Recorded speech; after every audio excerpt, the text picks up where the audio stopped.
Eagle Gardens. Eagle. Oh man, totally box that shit up. Hello, I'm Eagle Gardens, Eagle Gardens 1 on Instagram, and this is fucking talking shit with Eagle, episode 389, the wormhole, a total botched beginning to this episode. Where's my mind at? Cheers, everybody. Hopefully, we get a couple of you guys tuning in. Oh, I don't even want to watch that. Johnny Canna, Jack Greenstalk. How you guys doing? Fred Pill. How you guys doing? Chat popped out here. Pop out. Windows closed. Done. Hopefully you guys had a great Monday. What you guys smoking one? Blackwoods, all good. Cheers to you, my friend. Let's see you in chat. Greenstalk popping in, growing, seeking knowledge. Cheers to you, awesome. Good dad goblin. How you doing? Cheers. What up? What up? Eagle. What up, Jack? How you doing, brother? I'm doing well. Good to see you. You as well, man. What you smoked down tonight? Funny enough, a little bit of Velvet Punch F2. I'm just de-seeding the first bud from, I've got some F3 seeds here. So it was a pollinated crop. And although most of it will be dry sifted basically and de-seeded, I'll take an occasional bud here and there and break it apart, pull some seeds out myself, and smoke some of the flower, or in this case, vaporize some of the flower.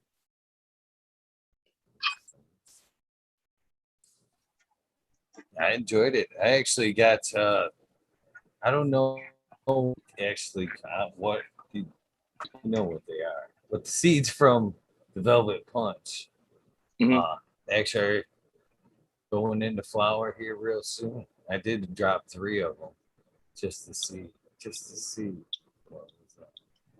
Why Did not you play, right? Did you have any phenos that you, I know that you said as a tester you normally run stuff twice before you give the report.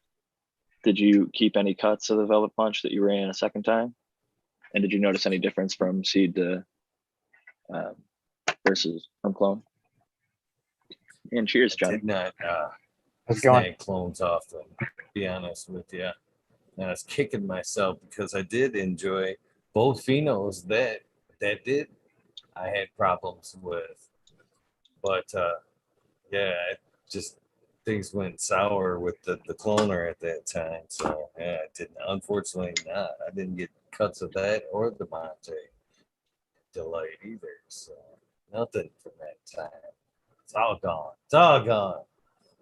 I was just listening to you talk to Canna Queen about that event because I was finishing part 2 of the 420 episode. I watched all of part 1 and I'm like 90% of the way through part 2.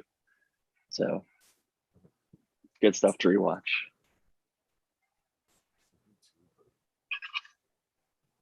So how you doing tonight, Eagle? How you doing tonight, brother? Good. Getting some shit done. We've got a lot of stuff done today. Yeah, I did some running around, picked up some things. Bought the same amount of groceries I did last month, and it cost me $30 more.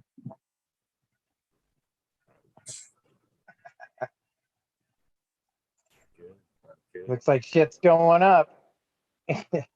And good old Jay Powell will say that there's not inflation yet, but it's here for sure. Lumber and a whole bunch of other stuff.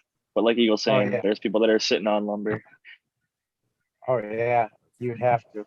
I mean, yeah, there's people right now that talk. Normally, if they would recommend you do some remodeling and stuff like that. They're telling everybody, yeah, I wouldn't even step into it, just because of the costs. It's changed so much. It's just way out of proportion. So that's going to slow a lot of stuff down too. I saw something today that kind of freaked me out and tripped me out at the same time. there was What's that? there was a lady that went up onto a porch and started giving this guy a hard time, right? And another lady comes out of the house and starts yelling at that lady. And for whatever reason, what happened, I'm not sure. But the next scene that you've seen, she's sitting out on the front on a lawn chair, looking at the house, the lady that ran up on the porch. And you can see inside the doorway that there's flames. This lady literally set the house on fire with people inside of it. It's crazy. Sad. That's what I'm saying. Yeah. I mean, that's people are losing their mind, man. That's all I gotta say about things right now. You know what else So people are Jay, losing their tell mind us- about? That Sad. It's Johnny Santec. Fucking shout out to, I think it was Weedus 207 or somebody else just posted. They had like roots in 9 days or something, and they made like a 50 cell tray thing using the sand to root their cuttings. I'm calling it Johnny Tech. Hashtag Johnny Tech, hashtag Santec. it's not my tech. It's fruit tree tech. I just brought it to the nation. No, it's Johnny Tech now. Nobody else was fucking rooting no cannabis clones in sand. And you're fucking over here. When you pulled that 7 day, your second result was even better and it was faster than your first result. And Yes. your reaction to when you pulled that clone out of the sand and we all saw it fucking just rooting out the sides, that was some convincing shit. I'm like, I have no reason to turn my cloner on again. Like, I'll pay more than $5 in electricity over the lifetime using it and cleaning up collars and all that bullshit. I'm like, I might even fill the bottom of the cloner with fucking sand and then That's what I'm saying. stick the cuts right in there through the collar because I got those permaclone collars, so they're easy to keep clean and it'll keep the moisture in there. Yeah, that's cool. Yeah, I got another bean. I got another bean popped out over here in the sand. So it works. It works for the sand. I mean, it works for the beans too. So I got 3 sprouts that came out of the sand already, and I've already transplanted those. And the way I did it is I just took my spoon into the bottom of it. I think from now on, I'm going to use a screwdriver, a flathead, because it's a lot narrower. It won't do as much damage if I do anything. You know what I'm saying? So I'll be able to poke in and kind of lift at the same time. And I think that'll work out better. But I took them out and then it worked out great. And they're already doing good in the new medium that they're in. And of course I transfer a little bit of sand with it, so it's got the same stuff right there around the roots, you know? And that's part of a natural base soil, sand, salt, and clay. And then the organic matter, you know? So, I mean, it makes sense that it is working. I just wouldn't have expected it on its own to be so effective, but it seems like it's working great. And they use it in other industries, so it makes sense. Yeah. And they've been using it forever in the fruit tree business, which is something that I just found out. And that's why I like to watch a lot of the garden shows, because I pick up different little tips and traits or tricks, you know, that I can transfer them over to us, use them in our area.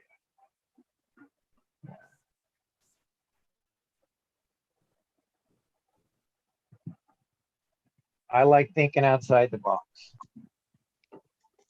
And did you guys happen to check out Las Vegas oh gosh. No, I can't even think of his name all of a sudden. Anyways, he built a sift machine.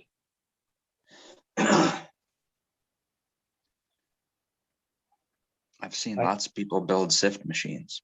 Well, the way this is built is it's on a motor, and it's got 2 containers, and the motor has a shaft going through it with a container with the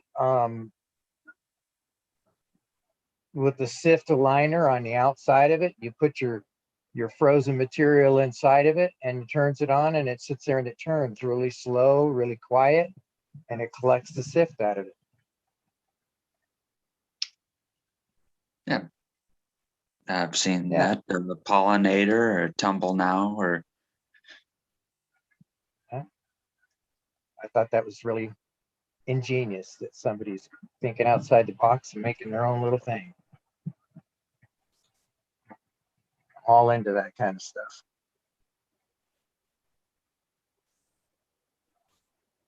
I was actually interested to hear Breeder Steve talking about people using, and himself, liquid nitrogen because it was so cheap and accessible for culinary purposes. And then also, I really liked what he had to say about particle separators and all this stuff existing in other industries. Like we were just talking about with gardening, you took tech from another gardening sector and used it. He was talking about using particle separation, which they use for other things and have really established. So like for dry sift, the particle separation stuff in other industries, they've got really down. Like somebody asked, and it might even been Red Pill, about static tech. And he mentioned that that's when he brought up the particle separation, if I remember correctly. But it's fascinating that there are other industries out there that me and Breeder Steve on the same panel together. Maybe it wasn't you. It was on 420 on Eagles, part 2. Someone asked. Well, I've definitely mentioned before liquid nitrogen. A lot of it, we talk. Certain things turn people off. A lot of people, as soon as they hear about liquid nitrogen, they're like, "What am I going to freeze my hand off and it's just going to shatter?" And like, that kind of thing. Like, nah. Actually, to make everyone feel more comfortable, you can look up a video about like liquid nitrogen being safe. And there's a guy that literally fills up like a little Dixie cup and splashes it in his face. And he goes through the whole physical, description of what's going on. And when a cold liquid substance hits like a heated substance, it creates like a gas barrier that protects you from the cold liquid of whatever it is. But it's like one of those like click, triggers.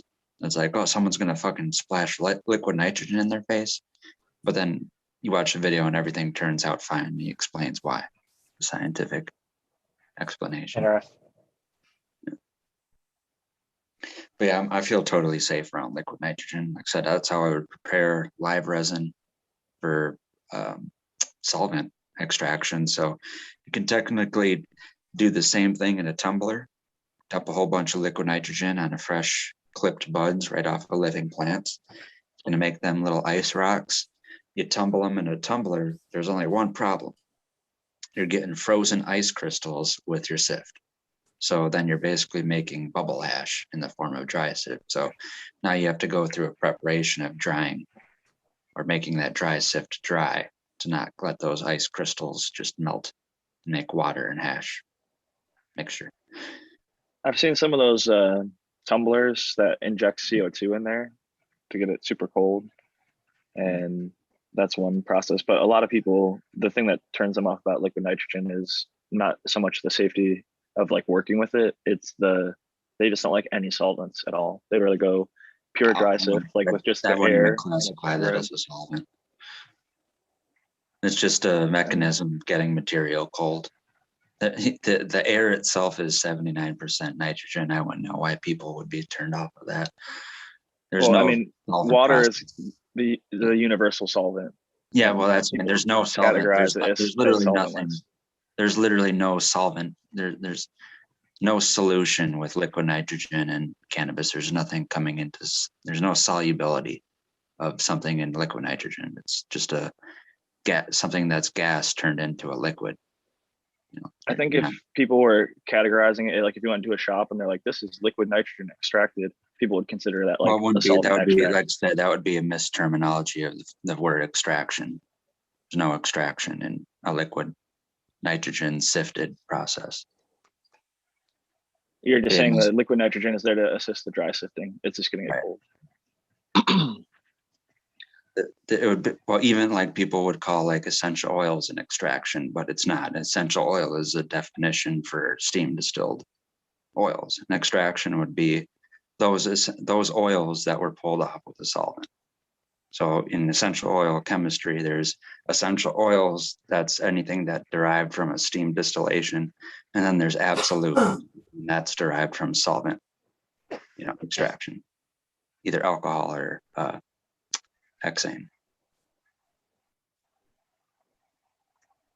But yeah, liquid nitrogen should never be conflated as a solvent.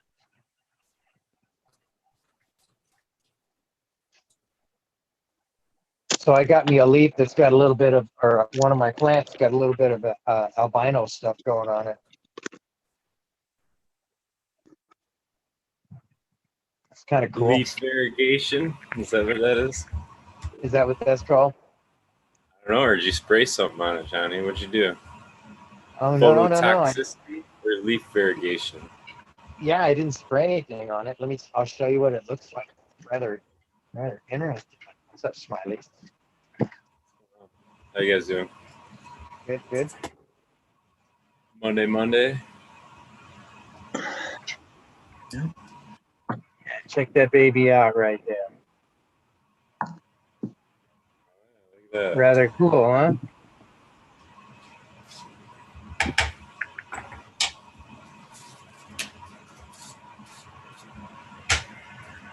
Pretty cool. I like that stuff. Anything weird in the plant, it belongs in my garden. What strain? Freak show? Yeah. Not the strain freak show, weird, but it's good. you're gonna have Johnny's crazy Yeah. campus house or something.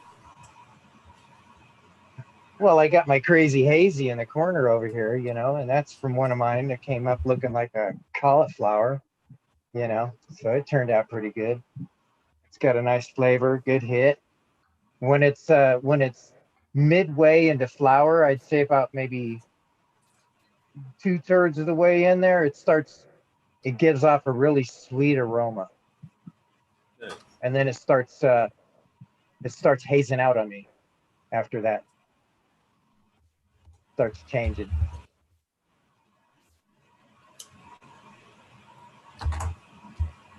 But it has a nice fruity, sweet flavor. I love that. I rolled up some blue line pie. I'll smoke some of that here. Yeah. Blue Line Pie is some damn good smoke, Smiley. It is. It is, man. It's so unique. Still one of my favorite. I've got one of these things that sometimes people use on joints. I think they call it a mouthpiece. It's from Moose Labs. And it's funny because I've always been told vaporizing is like a lot better for your health, blah, blah, blah. And like I was a bong smoker as well as a vaporizer. But now like 95% of what I do is vaped. And I got myself and my wife one of these little things for the bong to it like filters the smoke or whatever that comes through. And they have these little things on the top that normally you'd have to replace if you're smoking. But I've had it for a few weeks now. And vaporizing, it doesn't get dirty at all. But my wife's bong over here, I'll show you. Oh, her mouthpiece isn't even in there. I bet it's all gunked up. I'm sorry, Smiley, what? I was gonna say, I bet it's surprising what that shit catches. Yeah, no, I'll go find it. It's around here somewhere. Can maybe turn on the lights.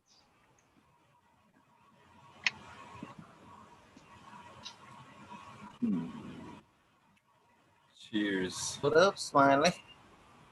Too much, man. It's getting some.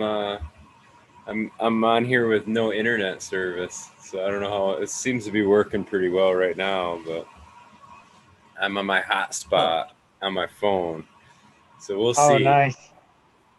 How many trees did you have dropped?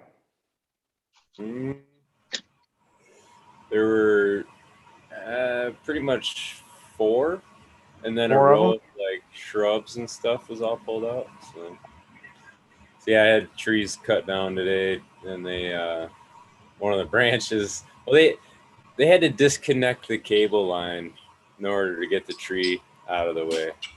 So In one way or another. I didn't tell the cable company that a branch fell on it and snapped the cable line. I just said, well, I had a tree removed today, and they said they had to disconnect the cable line, and that I should call you guys to get it reconnected. So I just It's a good way to put it. otherwise, man, they're gonna freaking charge me for that shit. Don't guarantee, but I'll have to go back to the tree guy with it, but whatever. But I don't know. It's a reconnect. So Yeah, reconnect. So I thought it was anything on the inside of the house was your responsibility. Anything outside the house was theirs. it might be. Hopefully that's it. That's what they tell me when, like, if I have them call about my internet and there's a problem. Well, if the problem's inside the house, we're gonna have to charge. But if it's from, the box to the house, well, it's us.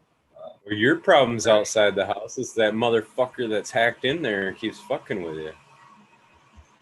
And I had to it took me a minute to actually set up my VPN today. I actually had to go through and delete my cookies and shit like that before it would fire up today. I was like, oh shit, getting tricky. Yeah, it's real. So it was so the cable line, the internet line was the only thing. Did you have them drop and leave, or did they take everything? No, they took everything. So, Like it would. stump's ground, and I'll have all that shit, but I don't know. I had enough going. I didn't want to move around a bunch of fucking wood chips. I just didn't feel like dealing with it right now. Like, I don't know. Just take them. We'll get them later.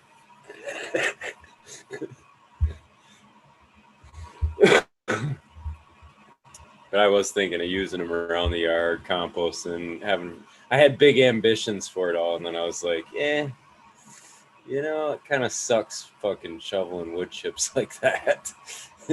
No, totally unrelated, but coincidence. I had a cable outage too. Cable and internet outage. A few hours. Maybe like 5 hours. I don't know what it was caused by, but just ironic. Same thing kind of happened. Might have been. It has been windy the last few days. It did pound down a storm too. It was nice kind of all day. And then a storm came like right around when it got dark, 8 o'clock, sometime around there. But power was out and back on before then, so I don't know what caused it. Nice. Yeah, it was raining cats and dogs. It's raining cats and dogs here right now, to be honest with you.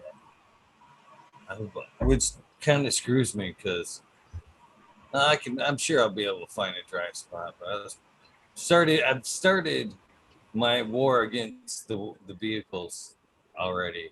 I sent one in yesterday, and having all the brake lines redone, ball joints fixed. I'm like, fuck it, since you got it, you might as well. You'll have the tires off. Might as well do those ball joints for me. I was gonna do them anyway.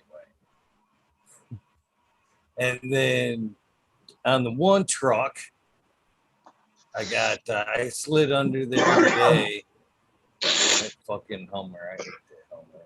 Fucking, but I reached under there and sure shit, and I've been hearing a lot of vibration or feeling, I should say, in a clunk. And I was hoping it wasn't a transmission, but I slid under there today, and there's a lot of fucking play in the drive shaft in the universals. So I went and got me some universals today to work on that vehicle, and I've ordered some training parts for the other vehicles, the other truck, to kind of get it running. So hopefully I have the whole arsenal running here within the week and a half.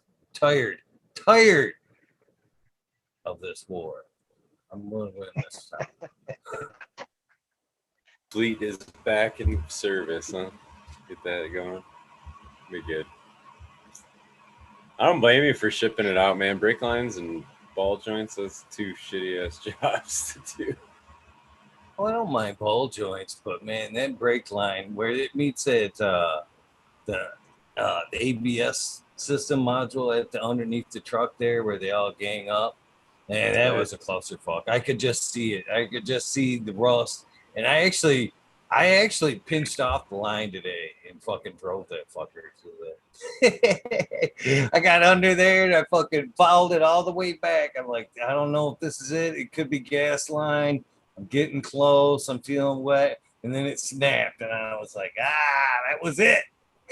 I pulled that motherfucker down and it broke like 2 times in 6 inches. Snap, snap.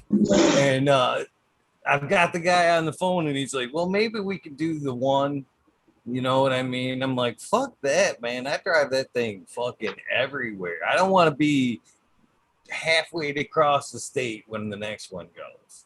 You know what I mean? Besides that, I might want one of my daughters to drive it. And I especially don't want one of the motherfuckers breaking when they're in it.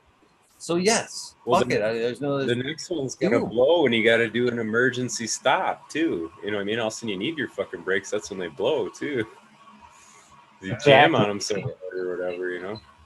Yeah, that pressure, boom. Yeah. But ball joints aren't so bad though. I mean, especially removal. I mean, anymore you can press them up, man. They're Them lowers. No, mine are pressed in. And all my vehicles, they're all pressed. And then they're not hard to get out. It's getting them in's the other. I got a press. But I usually fucking take that fucking mini sleds to them bitches and fucking 3-4 good strikes. You could usually have them fuckers laying on the floor with the fucking mini sled. Save a little time. Yeah.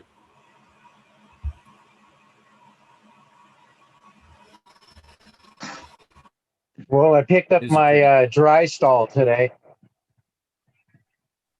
For your car? The no, the for the pumice rock. The pumice rock, you know, that I was talking about. You got that's the hot right. line on That's some going to be my pumice next. rock? Yeah, that'll be my next experiment kind of thing. That's it right there. That's how small it is.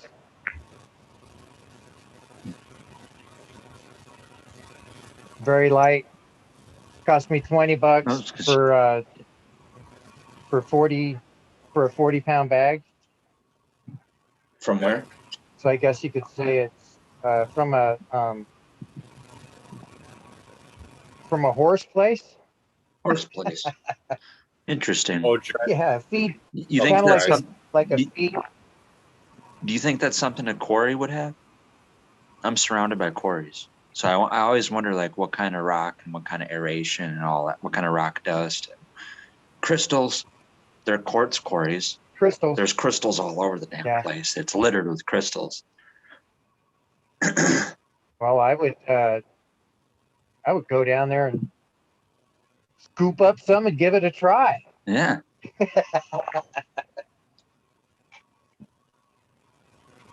You really You know. Mm-hmm. But you know, I want to know if that's the place to go through for like that kind of granular soil aeration / what you're using at floors / hempy. You know, whatever. If it is lava rock, if it is pumice, if it is perlite, anything like that, or a substitute thereof.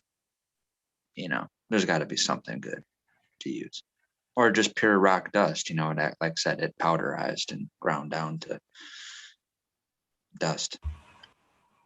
Yeah, I don't see why I couldn't take this stuff here and just add it into my soil as well.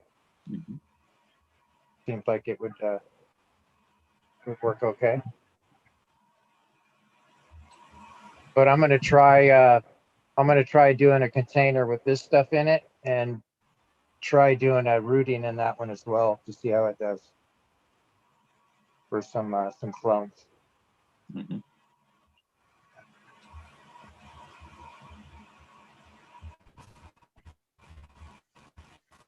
Gotta try.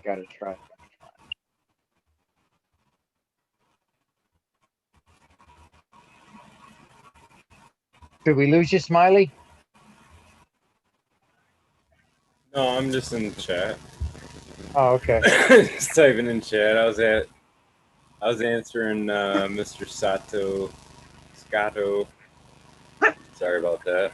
Not Japanese, I guess. But the about plant count, 4x4, if you'd be better off with 4 plants, filling a scrog, I or think having it's- 6 plants in there. And I think his name is- I think the more plants you have, Sorry about that. No, I interrupted on you. I was blowing out. Go ahead, Smiley. no, I was just gonna say the more plants you have, the better off you're gonna be. But I think there's also a limit on, the amount of light and the amount. There's other variables in that too. So, the old saying used to be watts equals yield, but I do think there's some thought to the number of plants in the soil and the volume of soil or growing media. But I know cocoa guys will yell at me about that because they grow them in fucking solo cups all day long. But I was gonna say, you get, plant. as far as yield goes, I think the more root space and the light, you're gonna do that. Or like I said, if plant count isn't an issue, then just see a green it. And what space was it in? 4x4? 4x4.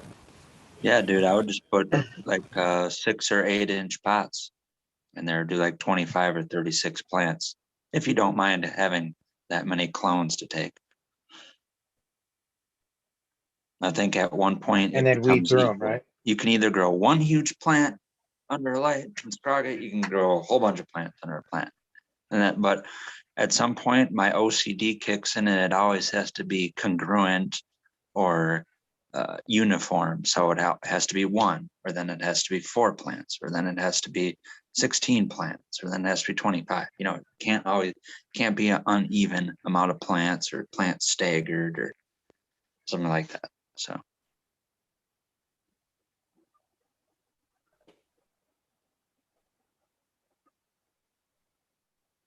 I guess anything after that, I guess it's only veg time that you would consider. You go on 1 plant under light, the longest amount of veg time. You're growing 36 plants under a light, no veg time, right from clone.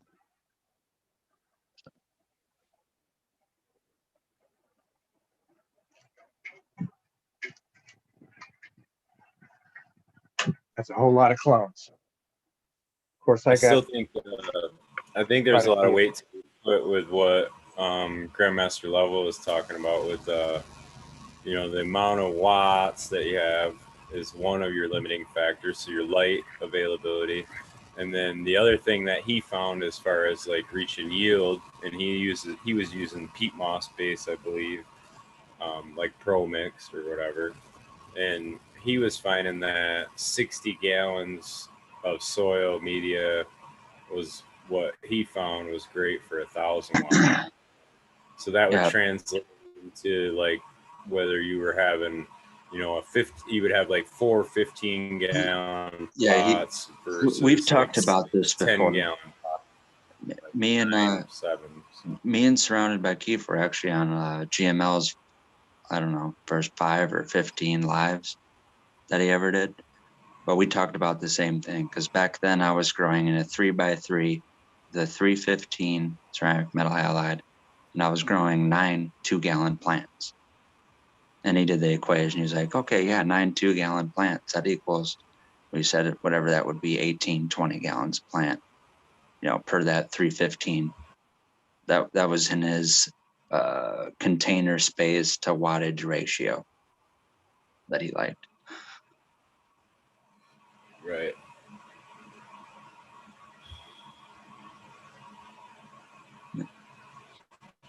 Yeah.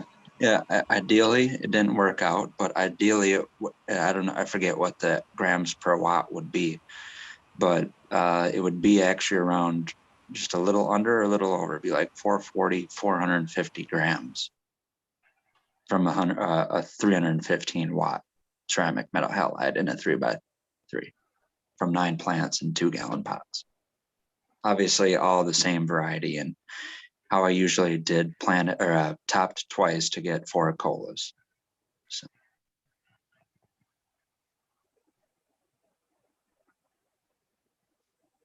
Cheers, Indra. I hope you're doing well. I just seen you were in chat. No, I don't. Looks like he is most definitely come back there, but man, still, hopefully you are doing well, sir. If you want to join in, you do have that number, Indra.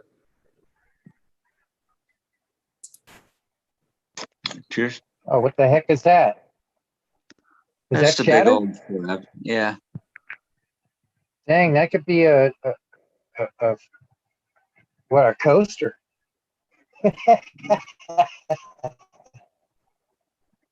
Dang, that thing's I don't know huge. how much Like a this piece weighs. This is a Slice, finally smaller, slice, rock slice. That's what it thinner looks like. piece. When it's thinned out, it's not as thick and dark. Yeah. Wow. Pretty nice. Yeah, it is. I just broke off a dab. I had the instinct to hear Indra, and I have BHO sitting in front of me, so it's gonna provoke a dab.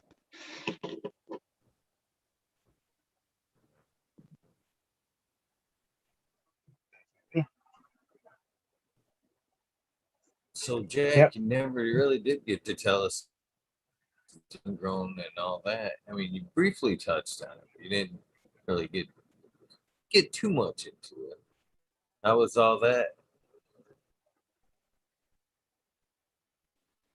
I didn't really hear what you said. It kind of cut off a little bit. I heard I said last time I talked to you, I was asking you about the honeymoon there, basically the second anniversary.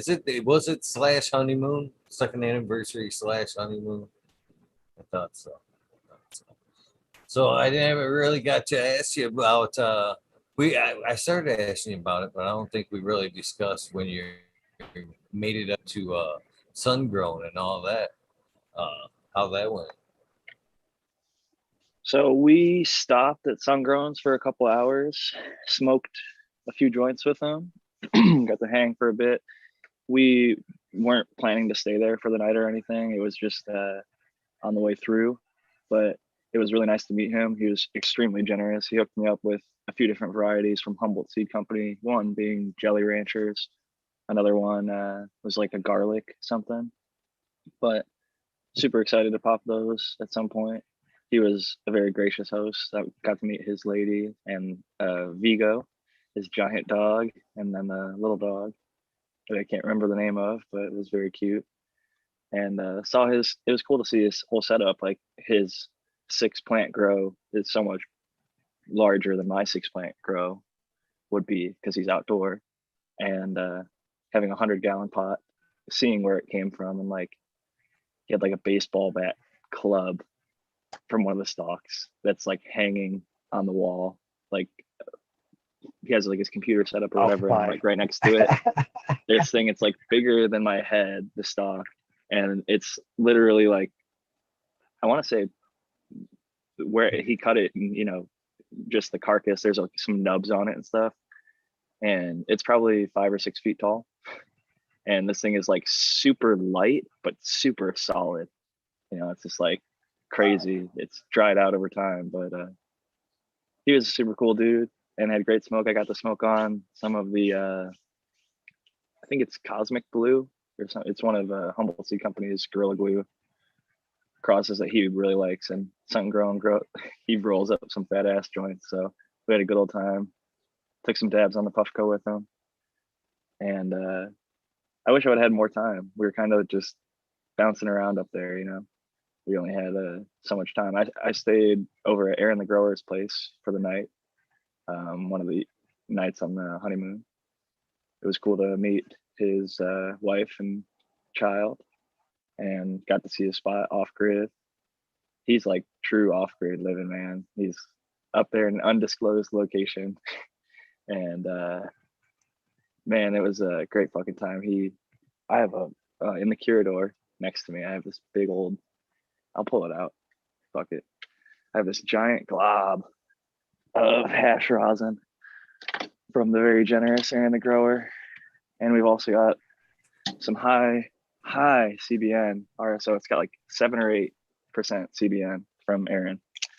And he gave us a few syringes of that, a couple grams.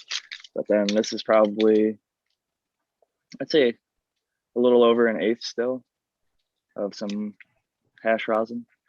And it's a little dark. I guess he said this was his second press, but it's still like delicious. And it honestly, he had the first press stuff with it, and I preferred the second press. It got us all a little bit more medicated, I think. Hit a little bit harder.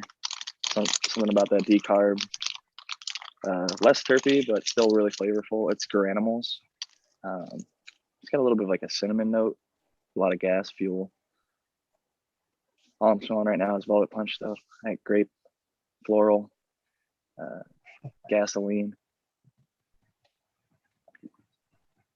My rolling That's trail's awesome. like the old times. He's off. Got When you're seeds. saying he's off grid and everything, that means he's completely solar and he's got a Not well and all solar. that stuff. They use diesel actually because they get really really? cheap diesel. They have generators. They're gonna transition, I think, in time. But like, I don't want to expose too much Oh, for no, legal that's reasons. okay. But yeah, they are, like I said, like I don't want to say more, but man, it's fucking cool to go. They're up there living and a see those dream. trees. Right? Living a Yep. dream. Yes. And being responsible with the land, like taking care of the land and like doing things. It's not like they're using more than they need. They're actually living very, very efficiently and growing a lot of their own food, and just like the plot he lives on and the people. It's just a really cool setup. So I was very fortunate to meet him. I also got to meet up with one of the people I met. This dude's name is Going Scotty on Instagram. He I don't want to disclose where he is. I'll say like around San Francisco or Oakland is a big enough area. But we met him when my wife won a giveaway to meet Tommy Chong. And we went up to LA and smoked out with Tommy Chong for like 3 or 4 hours at Lowell Cafe. It was like the best day of my life until the wedding and honeymoon. Right? But man, it was cool because we have kept in touch with a few of these people in that group that we all got to meet Tommy Chong together with. And we're like, hey, we're coming up north. And this one dude was super cool. And he's like, if you're in this area, let's link up. So we did. And I got to see his place, and they invited us in. And his like smoke room is like a fucking glass shop. You go in there and he's just got bongs, stab rigs. Like he has his whole closet. You slide it open and it's just like fucking bongs he's not even using, and just like filling it up. And I just he had good music, good vibe. His wife's super cool too. I had met her at the Tommy Chong event. We were actually sitting next to each other because it was no +1 at the Tommy Chong thing. And I grew my own, brought my own in, and I was sitting at the bar and I had some pre-rolls of my shit. And my wife came over and took my jars and showed them to Tommy, and he smelled it. And like they actually captured the reaction on video. He's like, like he like really was like enticed by it. So then we let him smoke a few of the joints. He's like, this is really good. My wife's like, oh yeah, my husband grew that. He's sitting over there. And he's like, tell him to pull up a chair. And like all the other people who were there with their significant others were like kind of like scowling at me like, this motherfucker's gonna get to go. And it said no +1s, but I wasn't gonna like say no to Tommy Chong. So definitely sat down and smoked some joints with him. He tapped out after like probably 3, maybe 4 of them, but he smoked with us for a good 2 or 3 hours and hung out for like 4, took pictures and everything. It was a unforgettable time. Good time. Completely good time. That's a yeah. memory right there. Also got to stop at Dr. Green Thumbs in Slimar, his first ever dispensary. Pick up some Oz Kush, which is OG Kush crossed with Skittles. It's pretty good shit. I should show off what the concentrate actually looks like. Maybe I'll take a fucking dab. Oh, got too much light coming on, or maybe not enough. Let's see.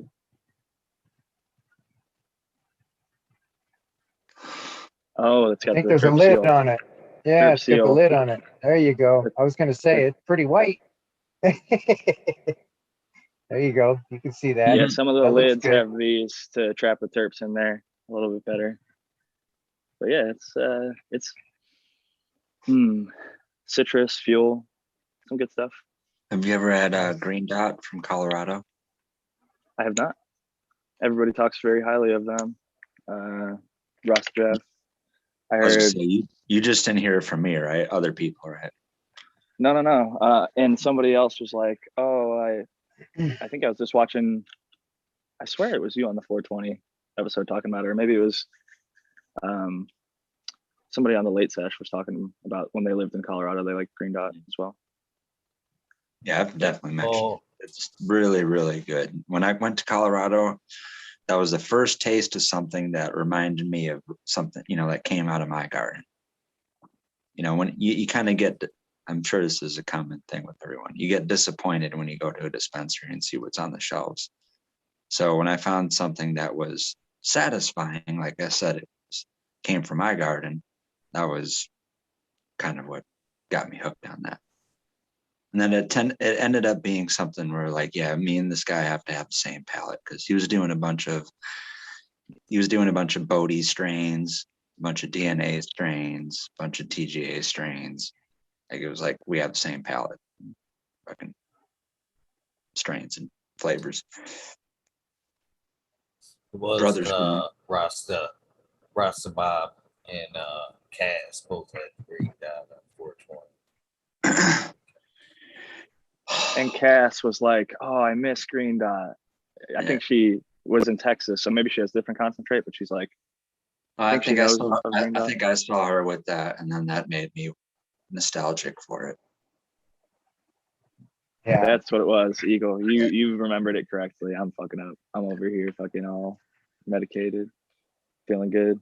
Velvet Punch is some Sony shit for a purple plant, but I was also smoking on some other stuff. So. I was also going to tell you, Jack, I haven't had someone on Tommy Chong's level, or at least someone on that kind of appreciation for weed, but there was an incident where Joe Rogan and Joey Diaz, well, Joey Diaz didn't as much pass on the opportunity to smoke as much as Joe Rogan did. I offered it to him. I'm like, man, you turn down everyone's weed. You think everyone's a cop. I got this fucking homegrown that's just as good as anything you got out in Cali. And he's like, no, I can't do it. And I'm like, I thought so. And I turned around and went up to Joey Diaz, and before I can even get like 3 feet from him, he's like, "You smell like reefer, cocksucker." So I'm like, "You can go out in the back and smoke if you want to." And then I don't know, something ended up happening where there's a security guard, and me and my buddy ended up like, escorted out of the thing. I think we were too open offering the weed to Joey Diaz and Joe Rogan, but that was in Milwaukee. If that would have happened in California, it would have been all right, I'm assuming. Was it legal then or not? No, it's not legal at all. It's technically right now, up until like the last couple of weeks, decriminalized in Milwaukee. But no, this was not legal in any sort and shape at this time. But I even brought OG for him. I had some kosher kush. Like I said, I planned it out. I would made sure it wasn't sealed, because I could see, like, honestly, like, say out front or in like public eye, being like, especially it being illegal. Whoa, no, thank you. You know what I mean? Okay. But like, if it smelled good enough, be like, yeah, meet me out back. But there's one more thing on top of that. Not only was it noticeable by smell, I was wearing a Gage Green shirt that said "Always running dank," and had like a little cartoon character with a big ass jar of weed, like unscrewing it and running off. So I was pretty out in the open there. This is 1 month, about a month and a half before I got busted in 2013. Feeling pretty brazen at that moment. If Joe Rogan would have known any better, he would have took me up on that offer, because I offered him some of the flamest weed I've ever grown.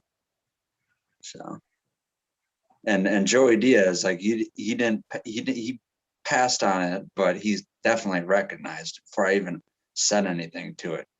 You just smelled it wafting off to me. And it was a That's thing cool. where Joe Rogan's kind of weird and more social, and like I went up to him, and the first thing I said was like, "I love you," and he like reached his arms out. He's like, "I love you too, buddy," and we both hugged in. And then that's when I said it, like offered him the weed, and we took a picture. And then I turned around and went up to Joey Diaz, and I kind of did the same thing. Like I went up to him like, "Joey," and then he just had his hands in his pockets, and and then he didn't even move or flinch. He's like, "You smell like reefer, cocksucker." And I'm like, "Oh wait, I probably shouldn't have just like ran up to Joey Diaz and tried to grab him in for a hug, you know, because he like said he's as real as he comes off in the podcast. He's like, he's not hugging fucking strangers and shit like that." But previous to that, I went to a show and I got to smoke with Ari Shafir. People know who that is. He got to smoke my Flav, or the Flav from Subcool. I grew that out. Actually, two. I gave him a nug of Slee Stack OG because the same thing happened. Like they were both, you know, LA or California comedians. So in this particular time, I luckily enough had an OG, and I wanted to give them both something that they're used to in their state. And I wanted to be like, "Hey, yeah, you came out here to Wisconsin, and I got something just like home, right where you came from." And I gave Ari the Slee Stack OG nug, and then I got a grinder from him, and he signed it, and he said, "Thanks for the weed." I have that somewhere around here in storage that I could dig out.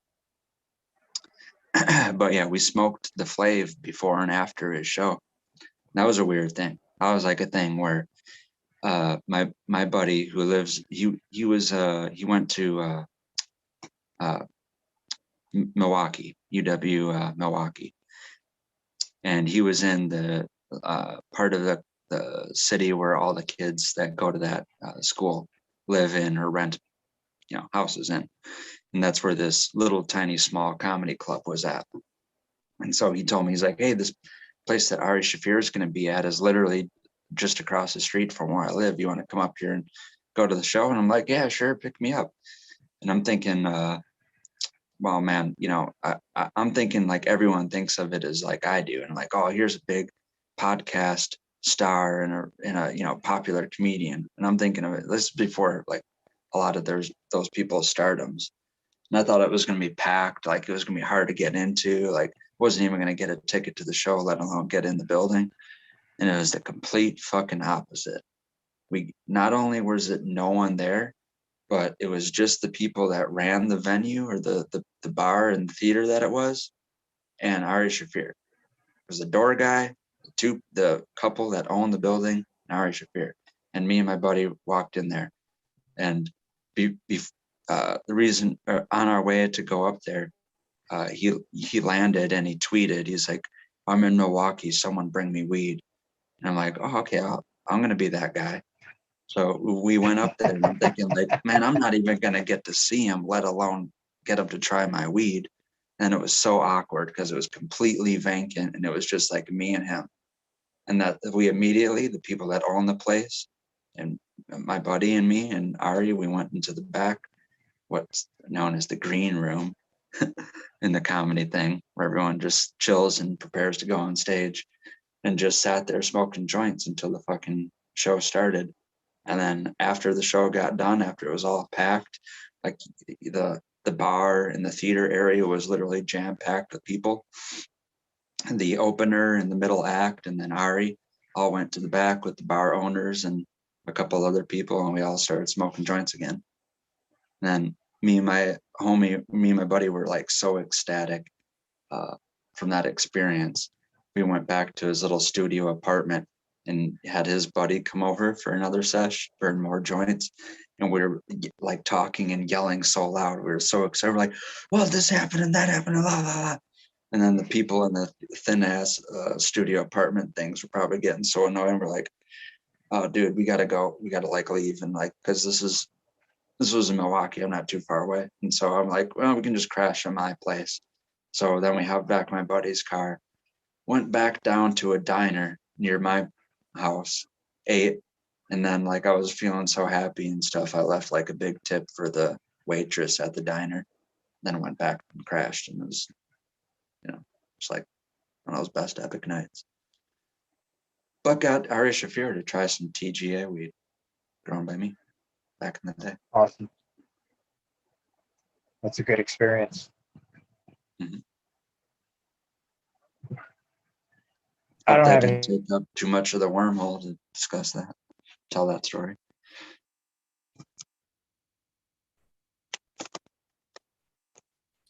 Home I'm Gary exhausted. McCarty a pack of sweet tea. Who did you do? Did you say Cardi B? Gary McCarty. Oh, No, I Gary heard Cardi McCarty. B. No. Gary McCarty. Hockey player, man. That's Cardi cool. B. It would have been probably maybe just as impressive, question mark.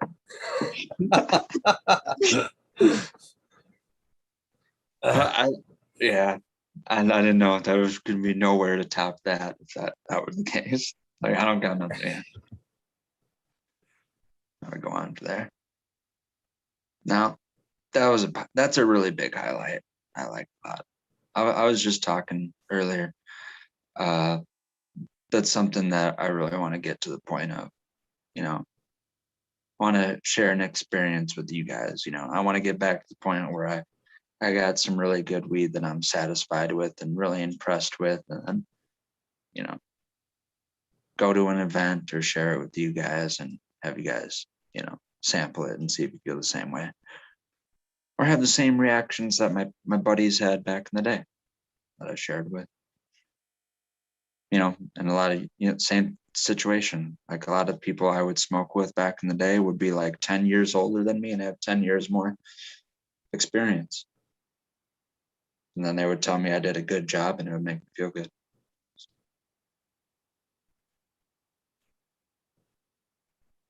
So, just out of curiosity, because we're still kind of chatting about it, it's not really your favorite artist, is it, Smiley? What strain would you, Palmer, be honest with here? You had some that, which would you be like, oh, Cardio B, you gotta grow this brain? I'm pretty sure me and Cardi B would have like zero in common. And no, she is no, that's not right. Some of them chicks I think That's are just nasty. That's an They're just unfair nasty. assumption. That's an unfair assumption. How do you know? What do you You mean? might be able to On my pass side? the joint. You both like to have fun. Go. Who's got And it? get high. I don't know, Smiley. You'd be surprised. I'm sure I You'd be could sit and surprised. have a joint with her and talk and whatever, carry a conversation, maybe. I don't know. I'd probably get all nervous, just fucking starstruck, just because, you know what I mean? Just cause, like, I don't know. It's weird how that is. You'd be like Eagle trying to handle the gift basket. Yeah, pretty much. Turn 3 shades of red, fucking real quick. That was the deer in the headlights night for sure. Yeah, definitely. And So, then Mark's well, just terribly grilling him on awkward in part. 420. Not letting it go. Terribly awkward, mainly because Lexi was in chat. Was a good awkwardness on that. I mean, there was just so many reasons why that whole better forgotten, better forgotten, better Gone forgotten. but never forgotten. It's never getting forgotten. No, fuck no. That memory will stay around long time.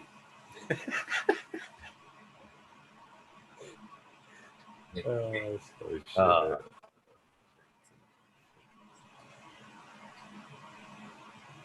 We all learn Yeah, lessons in our growth on the path of becoming better at what we do.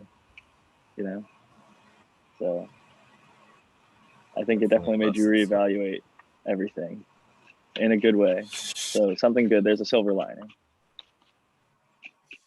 that came of it. Definitely. She was actually in chat a few nights ago.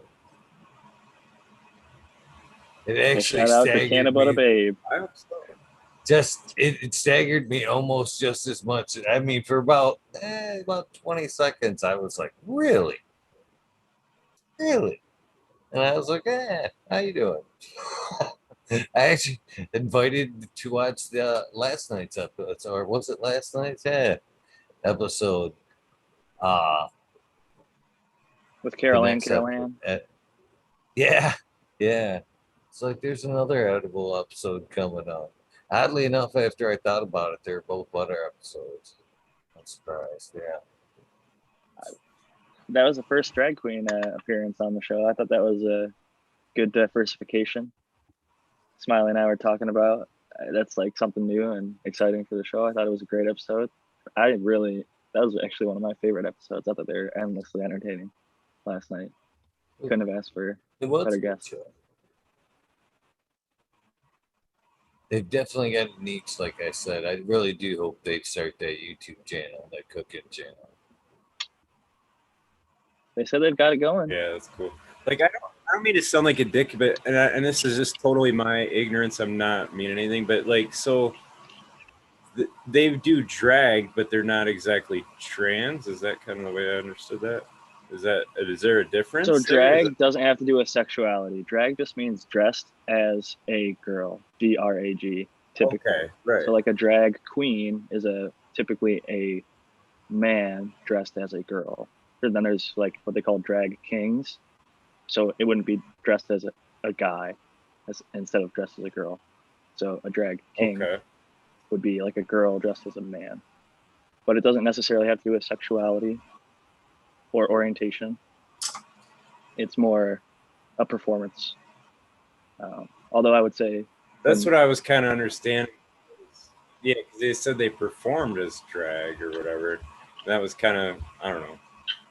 I guess at first when Eagle told me about it, I was like, oh man, this is going to be great. They're going to come on all like, you know what I mean? Totally in costume or whatever. And then when they came on, they weren't. And I was like, that's cool. You know, like they're trying to not fucking shock everybody or whatever and be cool. It was cool. They had the little cutouts in the background. That sank in a little more that's more of like, yeah, that's more of like a different entertainment personality, I guess, for them or whatever. So I don't know. I'm naive. That's what I mean. I don't know. Nothing wrong with it. It's cool. Oh, you putting the book it's like back when I get there? my production value, I could be like, hey, like there's 50 Strands of Green, you know? Like they had their like cutout in the background of them in drag. I just thought it was awesome. My wife's a fan of like the RuPaul's Drag Race. I was telling Smiley. So I watch at least a little bit of that here and there when I'm with her. So, and when I was a resident advisor in college, there was only one other male RA, like the people who advise the freshmen typically, but I had the international floor.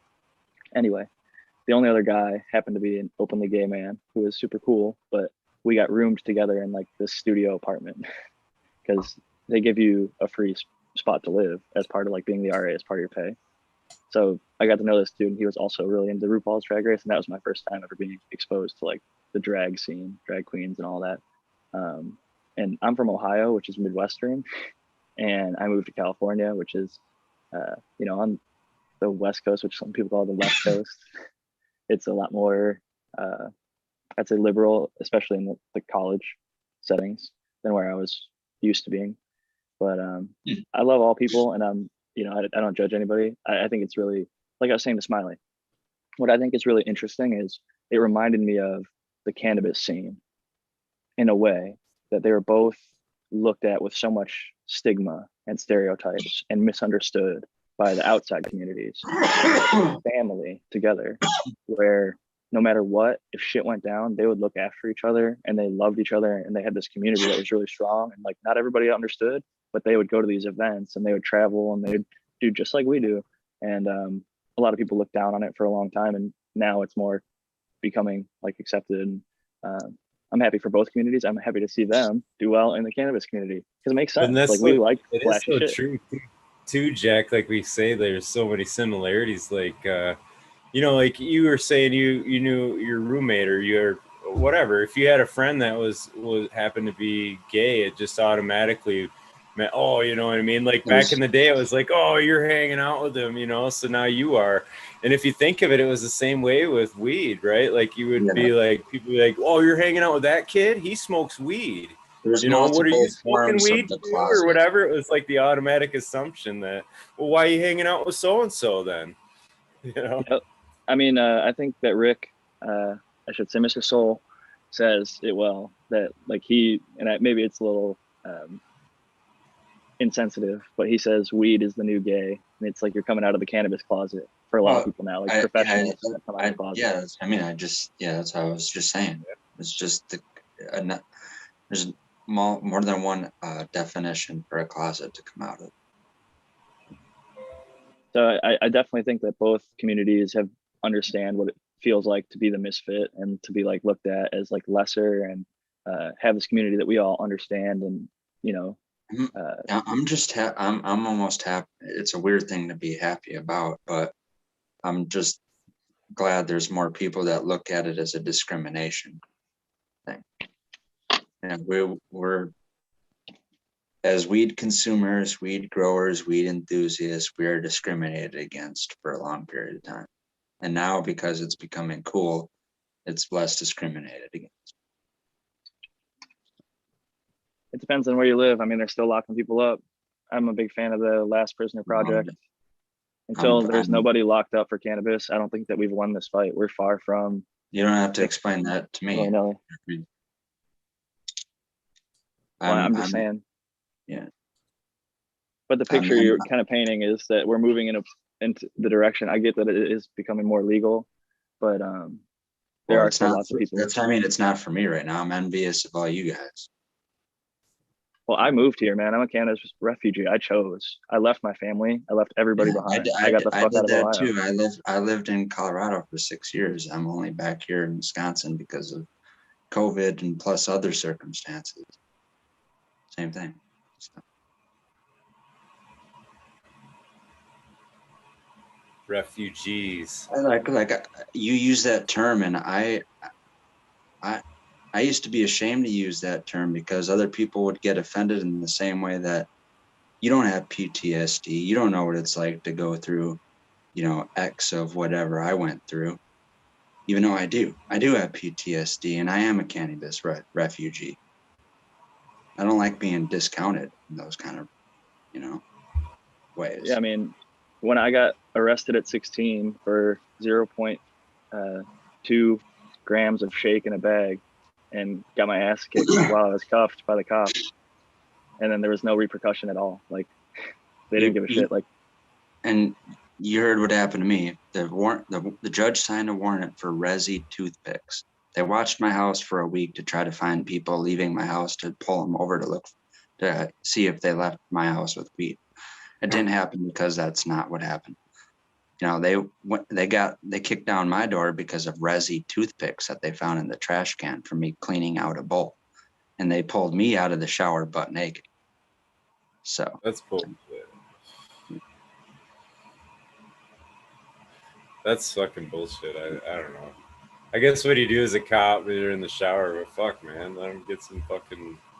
Well, that's the thing. He took me right out of the shower and then made it an awkward ass situation where he allowed me to dress in my room with him literally like peeking through the door to make sure I didn't go for any drawers or doing any like pulling things out or stuffing things in type of activity. But which they never know, man. Like I get that, like there was I was gonna say you're lucky they didn't drag your naked ass through the street. Unfortunately, that's happened to many. Subpool got his ass in boxers, cuffed, and sat out in the hot fucking sun with his poor health. Like, they don't ever treat us right. They don't treat our families or our dogs or pets. The first thing they do is shoot the dogs to demoralize the people. It's like, it's still so fucked up. They still raid. They still have camp in California because they legalized. Now they're going after the Prop 215 or formerly medical growers. They changed the regulations, and now they're trying to get every single tax dollar out of it and squeeze out the formerly legal medical market that now has become mostly illicit. But there is still a small, but much, much smaller than before medical market. But we all have a long way to go, I think. I literally, Country I'm just and thinking of United it like, States. do we have a promised land? I'm young, I'm 30 years old. Like I said, I feel like just please. Oklahoma. I know, I know that's. I'm torn between 3 states right now. All my shit is still in Colorado. I still have a storage locker of the rest of my glassware, all my growing equipment, clothes, mattresses, dressers, all that kind of shit. So Colorado, Michigan too, because like I said, I'm in Wisconsin. I'm 2.5 hours to being into Michigan, where I'm at, and then Oklahoma. So one of those 3 is going to be the destination if Wisconsin doesn't go legal by 2023, like we're supposed to. There's a lot of people who are not not optimistic at all about that. What's your actual game plan? Game plan? Like for the next year? Because we were talking like in the past about you can't grow, you're not able to grow now, but you want to. I'm glad you said what's in the next a year. step forward? A year, okay. A year is a little bit more, like more short of a time to say like where I want to get in the grand scheme of things. In a year, the most optimistic I could be is if someone is listening to this in a nearby state where there's some legal activity going on and doing something hemp wise, medically wise, consulting for recreationally wise. That's about the best I can do in a year's span of time. Like I said, the best outcome here where I'm at legally is going to happen in 2023. If it doesn't happen in that time, then I got to move again. I got to go to Oklahoma, Colorado, or Michigan. Do you plan? Well, we were just talking about within 1 year, and you're saying that you're planning to be in another state, so it won't matter if they wait till 2023 if you're going to be in Michigan. No. In a year's time, it'll decide if I need to go to another state. You know what I mean? I see. Yeah. Like I said, in between that, well, let's say like from tomorrow to a year's time from now. That's what I mean. I'm optimistic if I'm somehow lucky enough to get some kind of consulting job for anything pertaining to cannabis or hemp, medically wise or hemp wise in the extraction extending to breeding realm. If anyone wants help or needs, lessons and that kind of thing, that's the best thing I can do. My most optimistic goal in a year's time. I have a random question, and I don't know if you've talked about it on your episode. I watched it, but I don't remember if you brought it up. Like Eagle is kind of a tradesman. Does anything from tile to woodwork and everything in between. Smiley kind of worked with automotive. I kind of provide services and do other things. What's your like non-cannabis job, or what has been your profession or work experience? Like what would you do outside cannabis if you moved? Experience where the only 2 things I did for work was help my dad with carpentry, building decks, gazebos, garages. And then I have a cousin who he was a motocross and supercross dirt bike racer. And it didn't work out because my aunt and uncle sold the business to other people since time. But when he became like adult age, my aunt and uncle bought him like a motorcycle or a motocross shop, like, repair shop / parts and accessories type shop. So I worked there and I helped my dad do carpentry stuff. But both of those I only did between 15 and 17. Since that time, I never had any type of job. If that's the question, I'm answering it correctly. Yeah, I was just curious, like if you do go to a new place, if I know for me personally, like most of my income, I'd say 90+% of it doesn't come from the cannabis space. Mm-hmm. So like my bill is foot by other work, so I can play around with my hobby and also then have time to, make consulting and write books and maybe even sell seeds or whatever it is. But before that happens, I'm just curious because like I'd love to see you growing again. I could hear in your voice how much you want to get back into it. And Yeah. it's just it's good to say it out loud, because a lot of the times it's like, I hear you're saying like, if I do this, or I could do that, but I feel like if you put an idea out there, like within a year, where am I going to be? Like, how do I get to that next state? Like, what are the actual steps? Like for me, when I heard you say that you have glass in a storage unit in Colorado, I'm like, damn, he's paying for a storage unit every single month. Like I can only imagine like what it costs. And maybe it's not a lot, but it is just money kind of eating away each month. So it's like, that would be something to, It's at less least than one it step, is one thing on the checklist. considerably. It is less than rent that I was paying there, though, technically. So, yeah. Well, there's more to be said about that, and yeah, Do you think you'd go back to Colorado? Because like that was my thought, was like, if you have that stuff there, then you could set up there pretty easily, because you wouldn't have to buy as much. I guess that's the easiest place to return to. The only thing that it's just such a bitch because it's a 16-hour drive. It's literally like 1,100 miles from where I'm at now. Like that's where it makes Michigan so much better, especially in that since I did go to Colorado. Before then, it wasn't recreational. It was only medically legal there. So now it just makes it even more of a easier, because the second I go there, I can start growing plants. I don't have to get my medical license. Would you be able to drive from where you're at, like yourself, or would you have someone drive with you? I don't know, with your vision and glaucoma. Yeah. I know we were talking, I don't know if you had your license or not and things like that. No, yeah, definitely. I can't drive. So wouldn't flying be the better option then? Well, yeah, sure. Yeah, but it was just a transport of all my shit, and stuff. I go back. I know now it's different, maybe flying with certain things. I don't want to necessarily fly with everything that I normally would drive back and forth there with.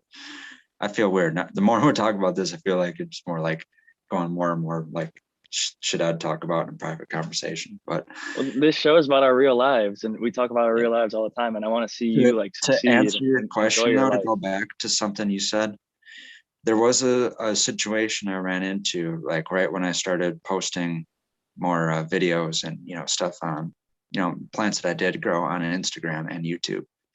I posted that because in the very same situation I'm in now, where I was on lives and discussing knowledge that I had, a lot of people were like, I don't know where this is coming from. I haven't even seen you growing a plant, that kind of thing.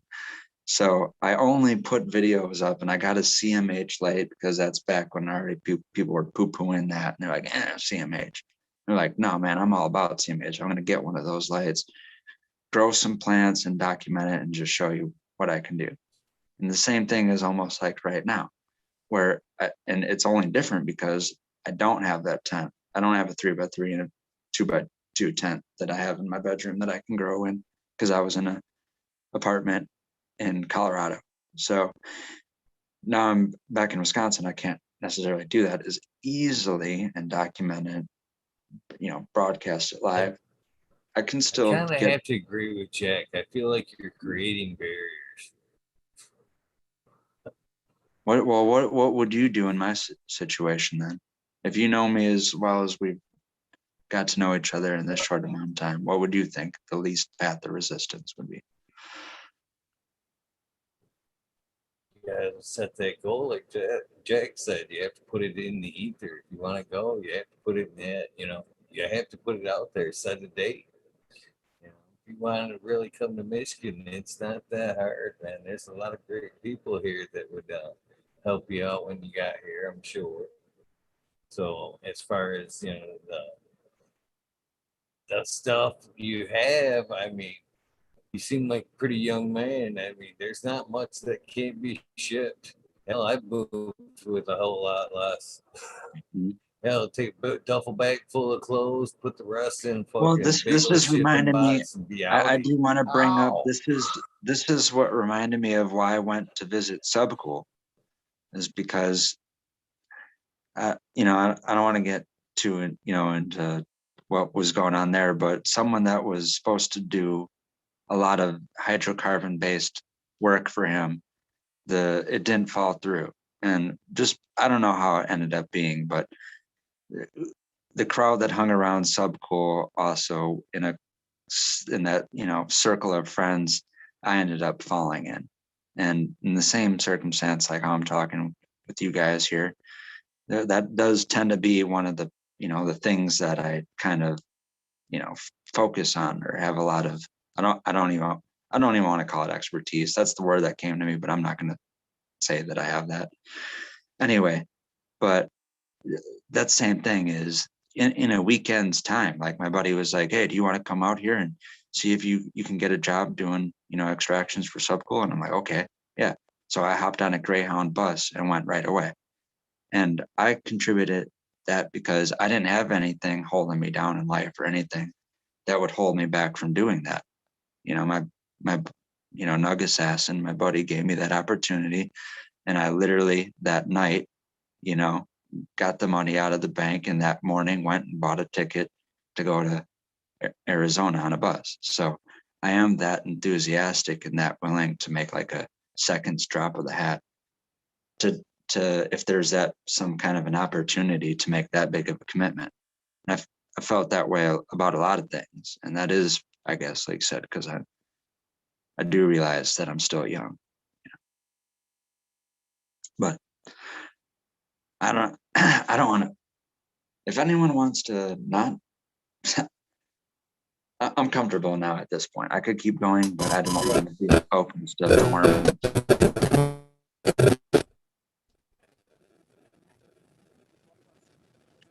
I'm not We sure. got Captain 420 coming in. Cheers, Captain 420. I think we got a little bit of feedback, but always great to see you all the way from across the pond. Cheers, brother. Welcome in.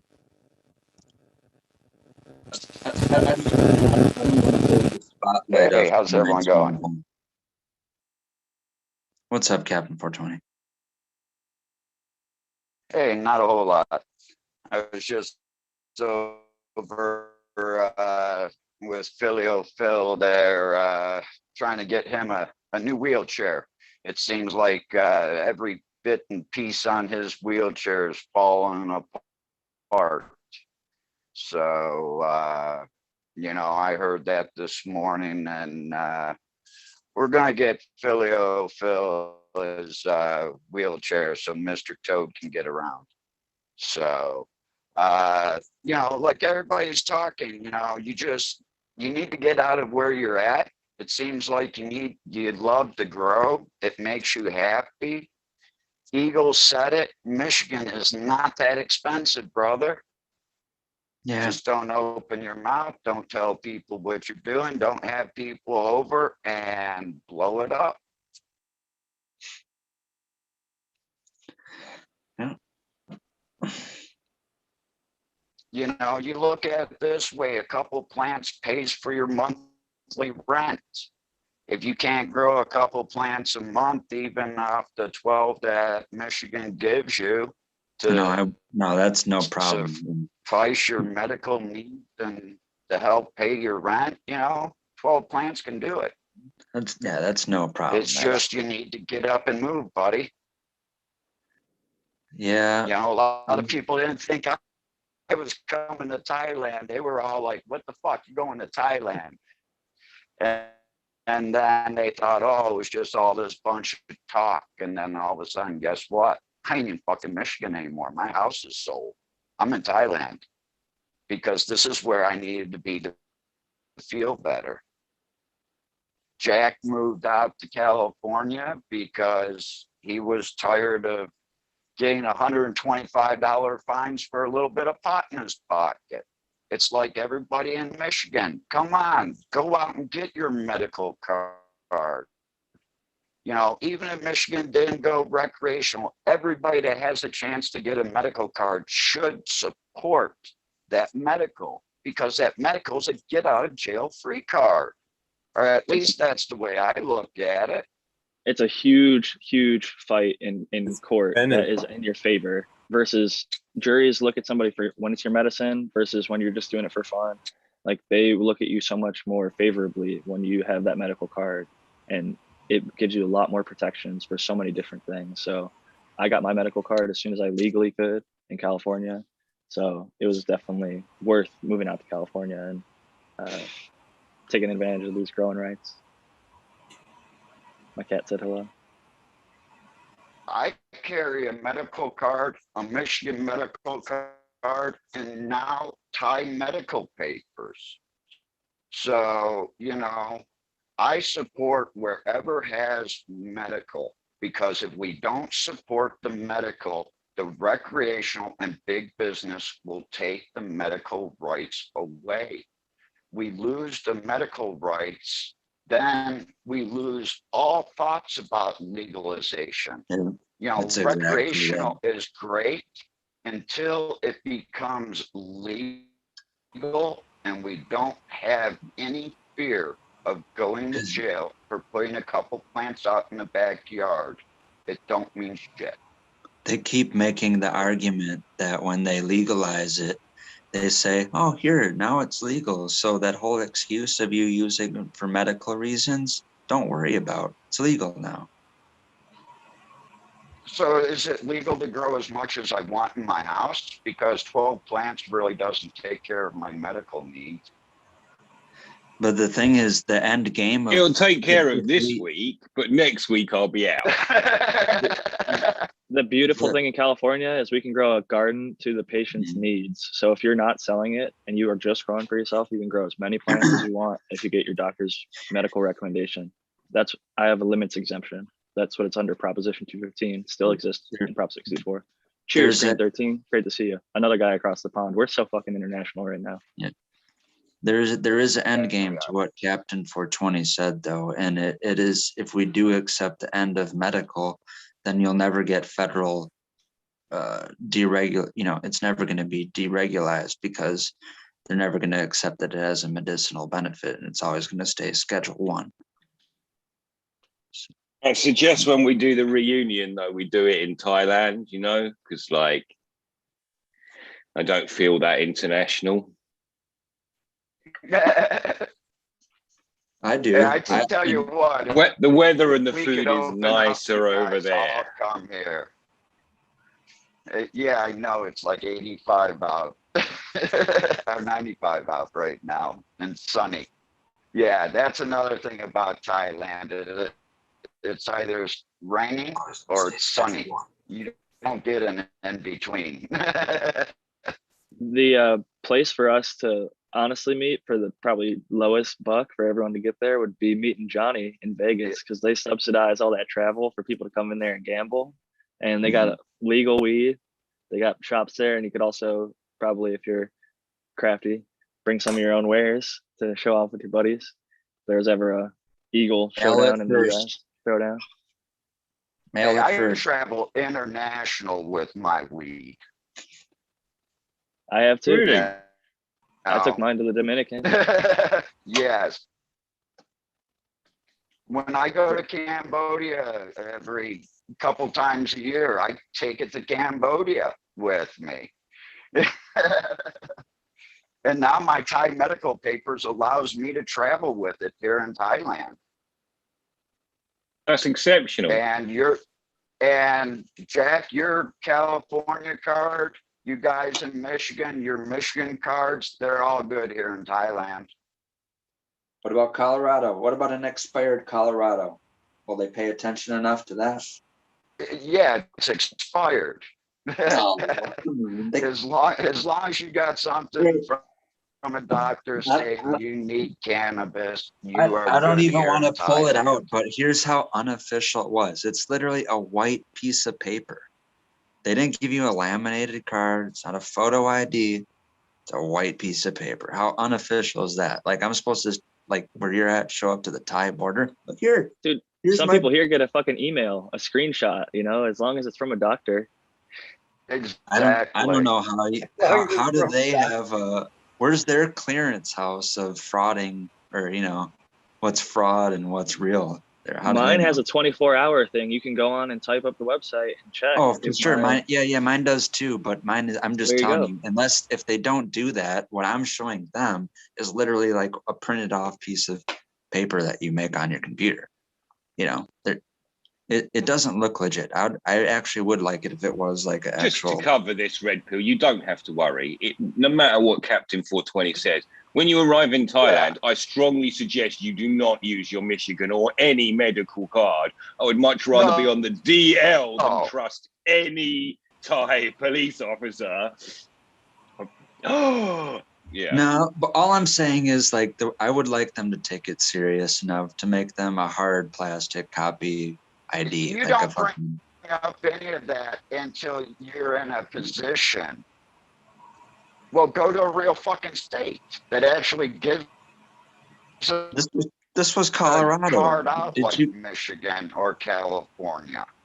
Did you get a Well, hard that's plastic? Colorado. Guess Yeah. what? That's 1 out of 50 states. Yeah.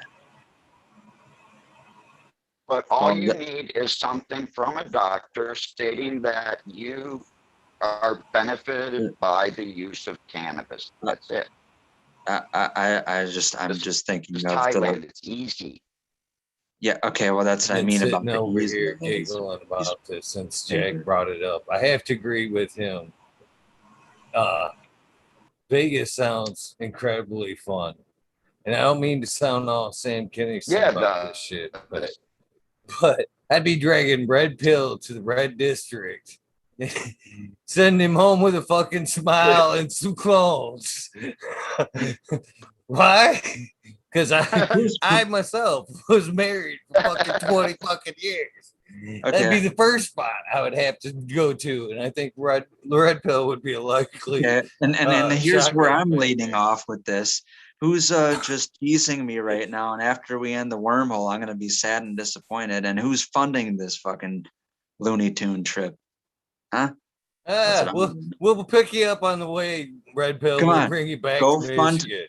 go fund me, Red Pill 7. Hashtag fans round trip only, it, brother. We'll round trip it. I'm the one that has to hit leave call and then sit here. Auto flowers. They make these things called auto flowers. 90-day tickets is the way I looked at them.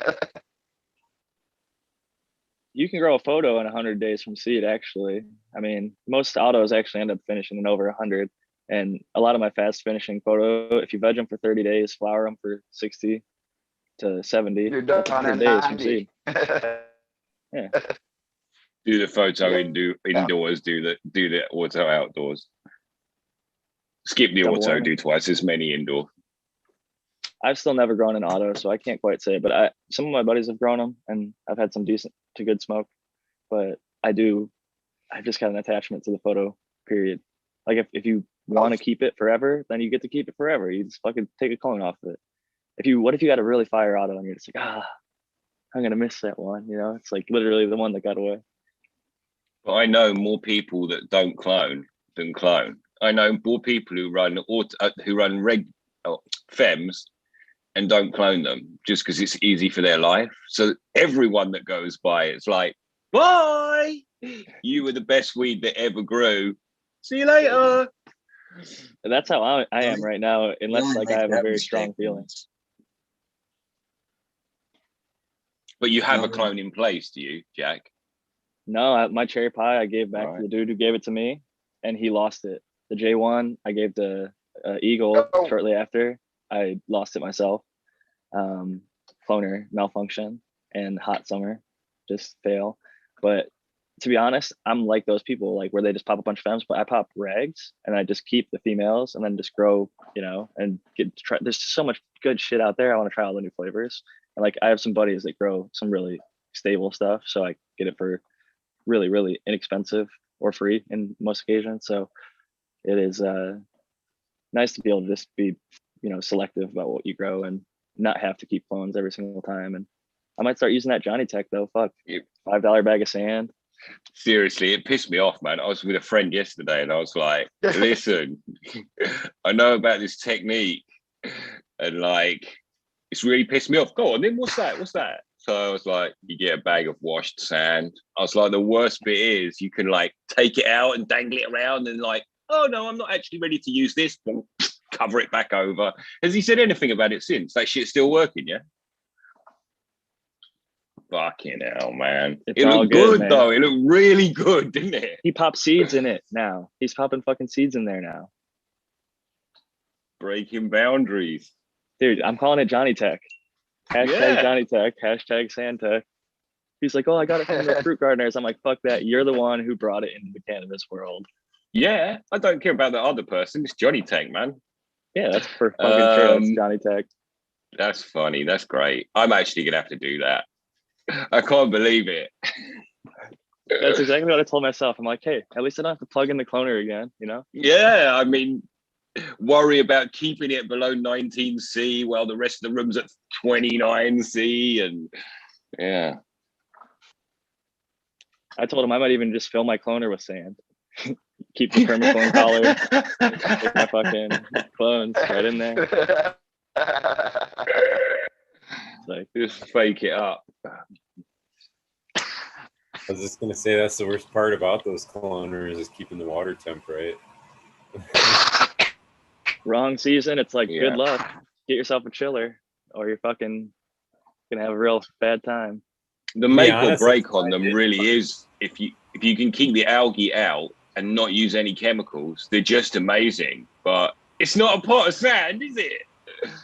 Okay, No, I know. Still a But motor. that's why and I ditched mine too, because I got I got sick of changing the fucking water. I got sick of trying to keep the water cool, all that shit. Now, and then like I seen that aloe vera tech from Minnesota Nice back in the day with Mendo Dope or whatever, and I tried that, and it was fucking never looking back, man. That shit was. I was getting way better percentages with it too, because less hassle. Now I almost plug them and forget about the damn things. Like, oh shit, I got fucking clones there. That's right. Like, I don't know.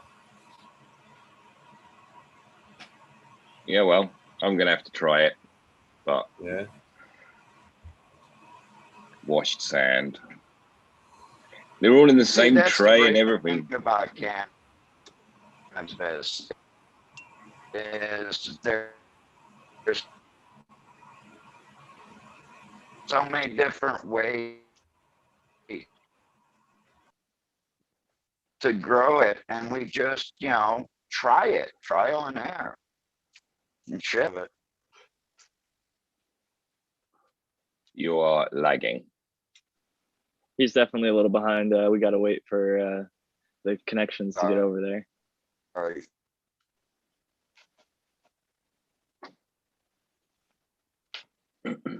I'll shut up then. So I got Nah.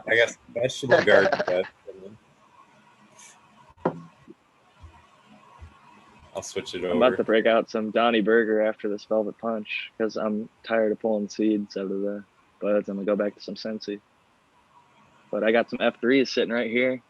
Some of the first F3 Velvet Punch. I may just stop the line here. I'm only gonna give it to testers who already got the F2s. And I don't know if I'm gonna make F4s, but I think these are gonna be an in-house thing and never be released to the public.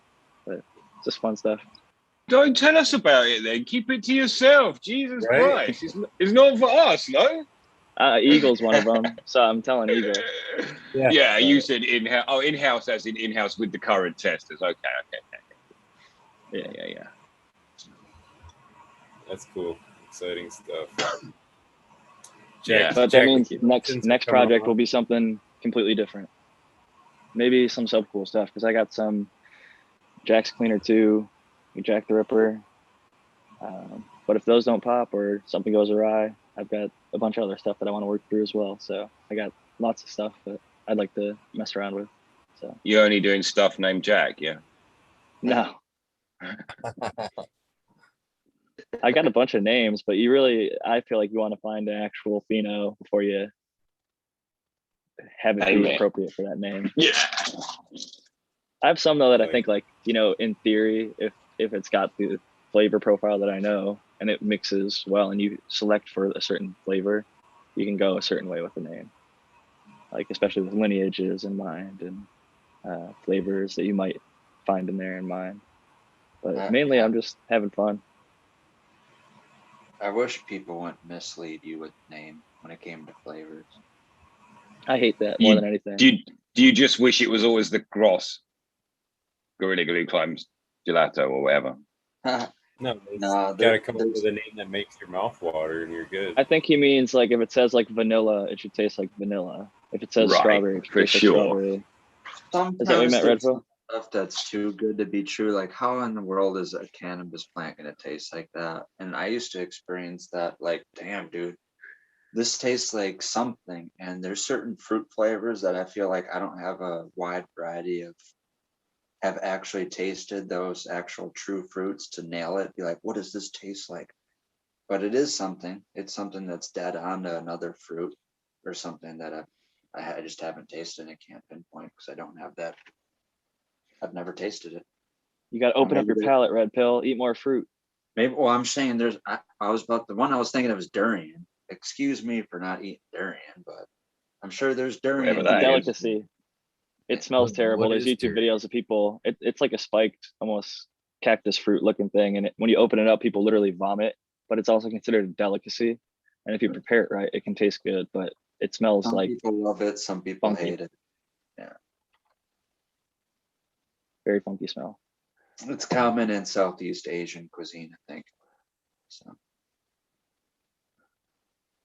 This thing I've got here is someone else's, and it's penny sweets, which would be like 1 cent sweets, like from when you're a kid, like Haribo. That's what it tastes like. Nice. Candyland times Z Cube, basically. See, that It's makes cool. it easier for me when there's something where it directly reminds me of something that's like exact. Like it's more misleading when I don't know what the hell this tastes like, and then someone names it something, and I'm like, Well, okay, then so fruits are all easy to name, right? Because you're just going to name it after the fruit, or like candy, like Skittles. And then when it like things like halitosis, fairly obvious that's going to be like Ripper, bad breath type of a skanky smell, but I don't know. I don't object to too many names. I think people go ahead, Jack. so often people aren't that clever. They just like, oh, I'm going to pick a cereal or a candy bar or a dessert that's already out there, and I'm going to put a Z on it instead of the actual way that it's spelled. So I'm legally a little bit protected from being copyright infringing. I think it's more fun to actually like make up a name, even if it's stupid or like silly. Like I have some grape flavored stuff with the Velvet Punch.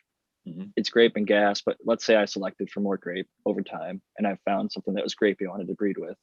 And then I've got some pine seeds that I want to work with, pine tar kush, 79 Christmas bud. I'm going to be looking through a bunch of those. And if I found something piney and I got my grapey Velvet Punch and I cross it through the pine and I get something grapey and piney, I could call it like grape pine as like a play on like grape pie. Almost, it sounds like it, but it's grape pine, just a combination of the two smells. But then there's like the combination of the two pines, so you could call it something stupid like riding pine. It's like if you ever played basketball or sports, riding pine means like you're sitting on the bench, that feeling like after you smoke a little joint. It's like kind of want to sit in the chair, chill a little. I'm a word. I never heard that. That's funny. Riding pine, sitting on the bench. That's cool. I'm a wordplay guy, and I like that. I like two things, like you said. Either just if it's like say White Widow and lavender, name it White Lavender, or if it's something like we're talking about, be a little bit more clever and do a little bit of wordplay with it. Like it's funny you named that specific example because there is a strain in the pines, and you think pines, like pine, pine trees, but it's actually pineapple. Throws you off a little bit. That is a pineapple one. I was gonna say. Yeah. But the weird thing is, pineapple strains have a good amount of pinene almost all the time. Mm-hmm. Both alpha and beta. Well, what I was gonna say is this is where it leads me to that. I need to send you a link if I haven't already. But the Dr. Robert Pappas guy, and he does a sense infused lecture where he does an essential oil. I looked him up after the last time you told me about him. I actually had seen some of his stuff. It was like red on the YouTube. I'd already watched it, but he's really interesting. I like that guy. So what he does is when you do his lecture thing, you can buy a little sample kit. And his whole thing is being really good at analysis through the nose and then GC. But my thing is what is going to help me more, and kind of like what I said about not being able to describe certain fruit, pinpoints that I just haven't experienced because I haven't had the raw fruit. In the same way, he has like a clove oil, right? And then you on a scent strip smell the clove oil. And then he has like alpha pinene. Maybe that's a constituent of clove oil. And then you smell alpha pinene. You're like, oh, okay. So now I can detect the amount of alpha pinene in clove oil. And the same with anything then. So I want to do that. I want to train my brain, train my nose and my brain to be able to do that with cannabis terpenes, and not just so like whatever shoot in the dark with it. Have you heard about the Ganjier from Kevin Jodry? He was on Eagles 420 episode. He didn't mention it, but the Ganjier, they're doing similar things to what there's another group called Interpening with Max and Chef Brandon Allen, where they teach people like you're doing. They give them little samples to smell. Like this is a certain terpene. This is Jack. You want to talk about goals?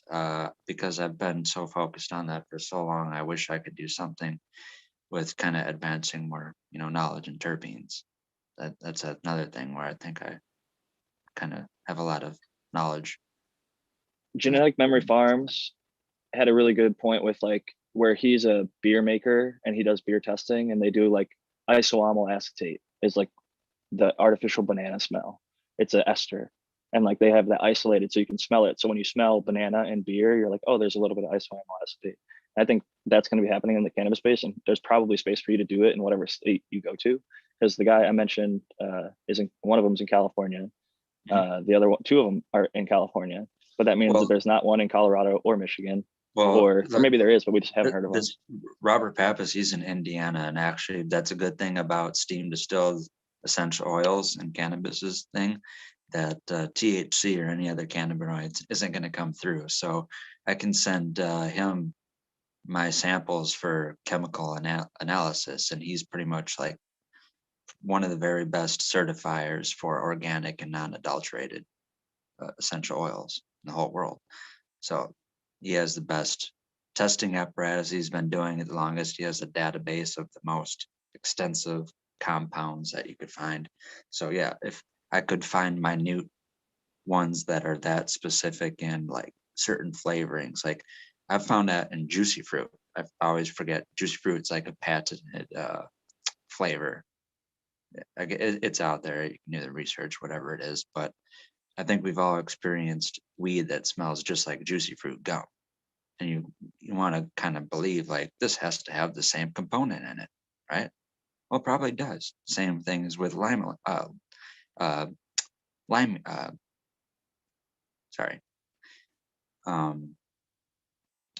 when you have citrus terpenes that smell just like an orange, and it's limonene that tastes exactly like an orange, that's the exact same thing that's in the cannabis, in a tangy or whatever.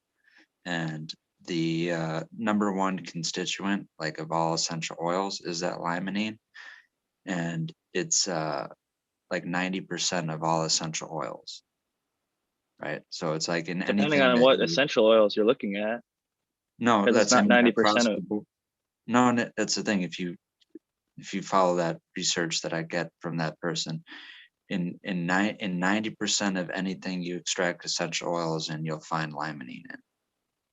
See, that's different than saying it's 90%, like the main constituent.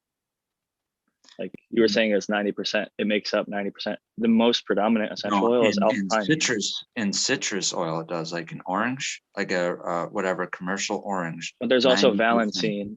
Limonene is in lemon. It's in lime, like mandarin oranges, and okay, well, we're getting too in the weeds. Sorry, but when you get into that, then yeah, if you want to extract the rind from lemon, then you're going to get citral and other types of things. But yeah, there's more. All I was trying to say is in citrus is 90% of its essential oil component, and especially commercial oranges, is 90% limonene. And then in all essential oils across the board, in any plant, 90% of all plants bearing essential oils will have some amount of limonene in it. It's just the most common terpene there is in the world. That's all I was trying to make a case. See, that I disagree with that, and so does Dr. Ethan Rousseau, because he commonly Oh. says, and I googled it, alpha pinene is the most common terpene found in nature. They're it's like saying 59 and 50 though, or 49. They're the number one and number two. It's they're exchangeable, and they actually have the same boiling point. They both boil at 177 C. 311 F. What? 311 Fahrenheit for the US people out there. Okay, but so that's, I mean, they're chemically almost the same. That's why you find them in such high constituents. But you are right. I mean, there are 1 and 2. It's debatable, but in production wise, that's all I'm saying. Now we're getting more into defining it more and more. Whatever. Going back to the juicy fruit thing, it's probably Well, similar to like the whole grape thing. I have the whole rabbit hole broke down with the ester. It's not a terpene, it's actually an ester, like methylene phenolate. Hold on, I just And- wanted to end on my one bit that the reason why I said limonene is because there's more citrus oil in production than there is pine oil. That's the only reason why it would be more common. So, I'm just over whatever reiterating. I haven't looked at either of those industries specifically. You're probably right about that. I was just saying in nature, what's found most commonly. If like you can just Google most common terpene and alpha pinene is what comes up. Citrus might be number 2. But I was just, again, quoting Dr. Ethan Rousseau, the GW Pharmaceuticals. Well, we're both quoting former. 2 different people. I'm quoting Dr. Robert Pappas, you're quoting Dr. Ethan Russo. And then that's where I like cut out and lose total interest when it's like, oh, we're just going to argue 2 different fucking doctors. Yeah, no, it doesn't matter really at the end of the day. They're both really common terpenes and they're both found in cannabis. But my question is like, and a lot of people have asked this, there's a bunch of people out there that extract terpenes already from cannabis. Like there's True Terpenes, there's other Blue River Terpenes. There's companies that do that. Both companies I have repulsion for, sorry. And that's fine. But I'm saying like, what would make something a terpene that We're you talking grew about goals. or I grew or anybody We're grew? talking about goals, and now we're gonna recycle the goals I had too long ago, and like I got disheartened with, and that was the whole thing. I mean, I'm talking about things I've talked about before, but branding terpenes and then lowering the value of terpenes. Like they don't have to cost $70 a milliliter. I can produce them at large scale and make them cost $2 a milliliter. That's a goal of mine, is So that would be producing worth it. large scale cannabis derived terpenes in many shapes and forms. OG terps, chemdog terps, tangy terps, GDP terps. People don't like you lowering the price of shit, dude.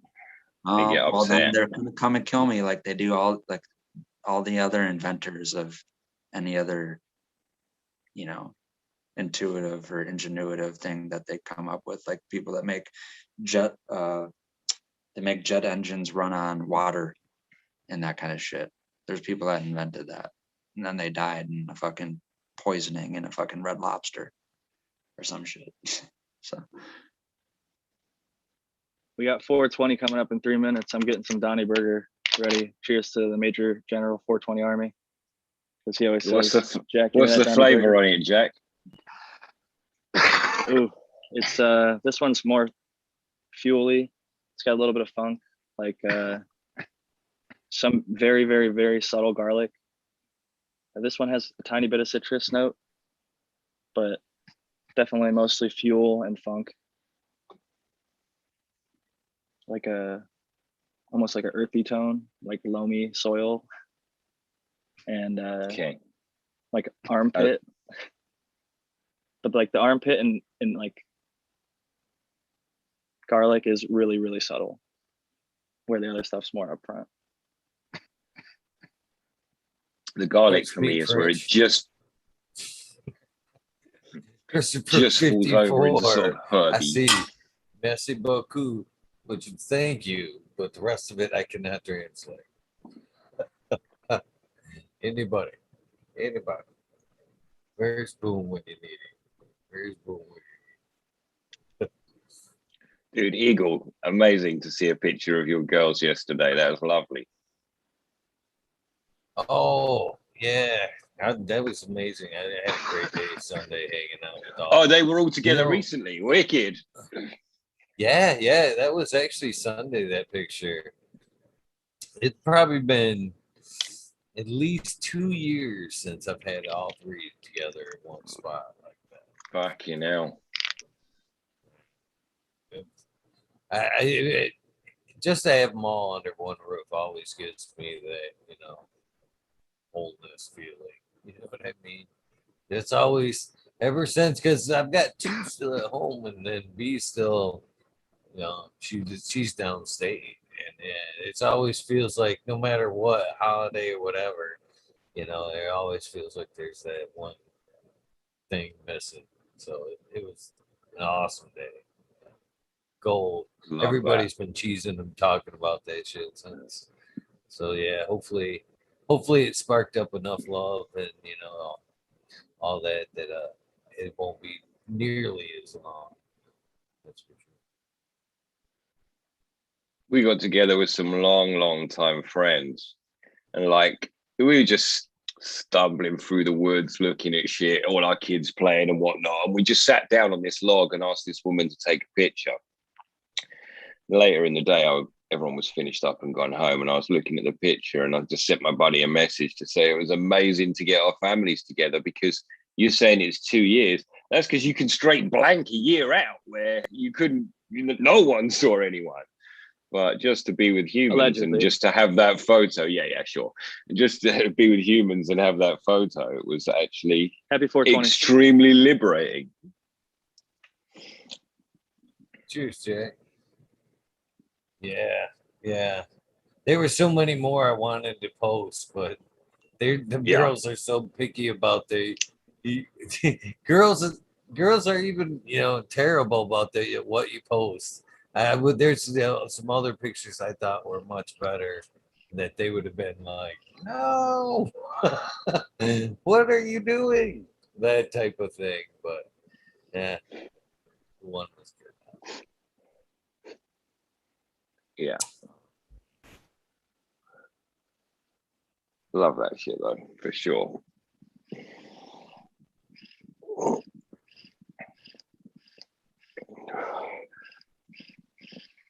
Nice. Yeah, Smiley. What is that? It's a Tahoe Cure 90 micron first wash live resin. really Nice. That looked wicked. Yeah. Load of turb sitting on top of it. It's really tasty, and it's hard to just hit it once, actually. It's one of them where you're like, ooh, that was fucking good.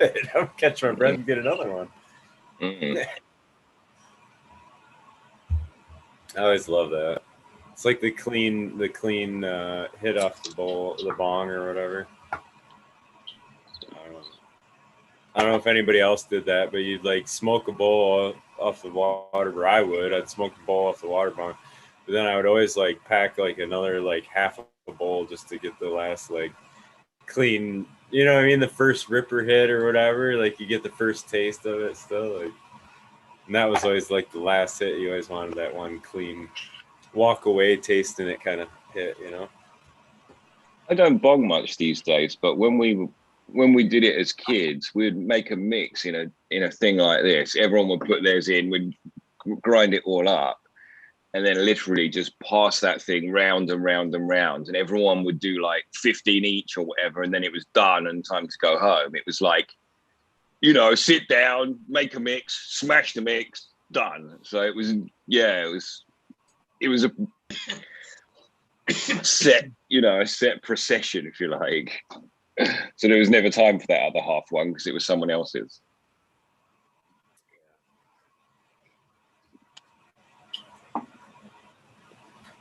And I do so like this twisted TK. I'm telling you, I don't know what it is, but I swear I get the hints of like a habanero on the back end of this twisted TK.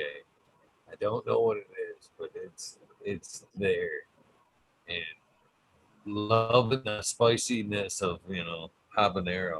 I enjoy it. It's like, I don't know, it's got a total different taste on the front end. On that back end, it's got the habanero. So you're It's a waiting for the weird back taste. end. Yeah. The exhale, the kind of look on the lips Yeah. there. It's delicious. Aren't we all? Well, Eagle, Green 13, Smiley, and Red Pill, you could still hear us. Peace and love, always. Rest in peace, DOA sub, all the good people that we've lost. Thanks for having me again, Eagle. Great to see you and everybody Oh here. man, it's been. I hope you've been working on very prosperous things, my friend. Always. You know it. All right, brother. Thank you, Have a good brother. Good job. Catch you next time. Take care, Yesterday brother. too, man. Peace out. It was a good show yesterday. I was listening. I wasn't in chat, but I'm listening. You caught up I've now, Eagle. noticed that. I think that YouTube's pulling back our views on almost all the cannabis shows. I've noticed. Ah, right. I've seen Because that where I'm people are subscribed to them all. I don't. Right. You Not obviously getting keep an alerts. eye. That's interesting. Because that means the people who are subscribed are the ones that are seeing it, and no one else is probably. When you see I that. see it almost every night because as the video goes through and, you know, it's a little thing, it pops up, you know, how much watch time, blah, blah, blah. And what it will show me at the end of the show will be completely different than what I wake up and I see in like the YouTube creator studio. It's almost always pulled back for some reason. And I've noticed lately, that's why I've kind of looked too, because I had to make sure it was just me, or I was wondering if it was just me. But I've looked around and man, it seems like everybody's numbers have been greatly pulled back lately. I would say your live numbers are up though, or that your live numbers are up. Really, every time I come in the morning, before this time when I wake up a couple hours ago, I would say that the people who are in chat, there's more of them. It seems like to me.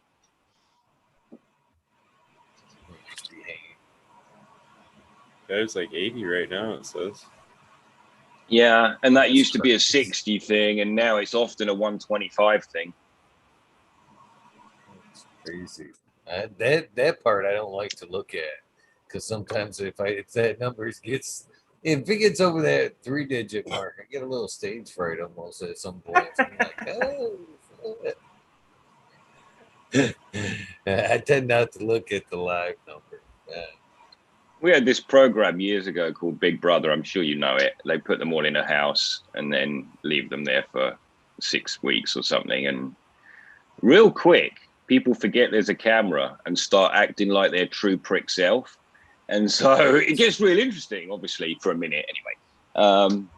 And I always think to myself, how would you forget there's a camera? But when I come here, I'm really just talking to you 4 people.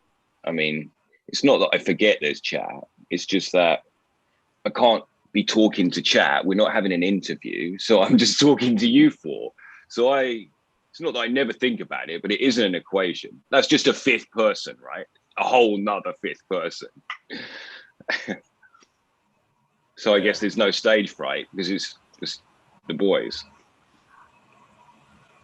I've noticed that with guests too, that it really makes a difference on what's going on in the conversation. If they're following along what's going on in chat, it changes things. I've noticed that, say, if they feel like a hesitation or a pause coming up, they will address chat. They'll see something and kind of comment to that, or I can honestly tell why the conversation's going on. Multitasking a little bit. I don't know. Yeah. This might sound weird, but that might be a thing where not seeing good kind of helps, because if you don't pay attention to that, those kind of things never happen. Yeah. Funny old gig. What number is this? Oh, I can't look on there. 389. 89. Damn. Cranking You them know up. what's funny is I was thinking about, I didn't mean to cut you off, Smiley. No, I you was didn't. thinking about this today. That between 300 and 400 seems to be for some reason for me. The other ones fucking just blew by, but this last segment, this last 100, kind of dragged by a bit. I don't know why. We've been in the 300s a long time. I agree. I know what you're saying. But there is 200 of them in a 100, isn't there? Because there's a 0.5 on every one, or on a lot of them. Most of them, yeah. Yeah. Well, I've been thinking lately, and I have maybe 3 to 5 people I could reach out to do an episode. Now you're thinking. It'd be pretty awesome. Yeah. Right now. Okay. Yeah. There's What are some you waiting people for, I would Rogan? need to push more toward it. Wait, what was that question? I'm sorry, Eagle. So what are you waiting for, Red Bill? I don't know. There's nothing. There's a little bit of procrastination issues I have, obviously, if we haven't learned from this episode. Wait, we're like unraveling the psyche of Red Pill. This Yeah. episode. That's what you gotta title it as the Red Pill intervention or some shit. We've been hammering on him all night, man. And there's two things I no, really, need. Red Pill, what do you want to do with the rest of your life, man? Tell us all about it. I don't. Should I come on for a second episode? Jeez. The future episode. This is what went. Now what's next? Right. Well, we're just trying to actually get back to growing cannabis. I don't think we were ripping at it too bad. We just No, I trying don't to feel get in like that. here and grow it. No, dude, I don't feel like that at all. So that I'm there. I guess at the end of the day, there's no one that could feel as anxious as I do about it as me. But then it's the other end of it that's more of a community thing that I'm missing out on. You know what I mean? So it's I don't want to use the term show and tell, but that's like the only thing I can think of. It's like I really want to have, and a plant is a thing where it's growing, it's starting, it's finishing, and it's going to a next stage. So it's almost like a phase thing, like every day is a new thing that we're showing each other, like here we go, here's what's going on this day.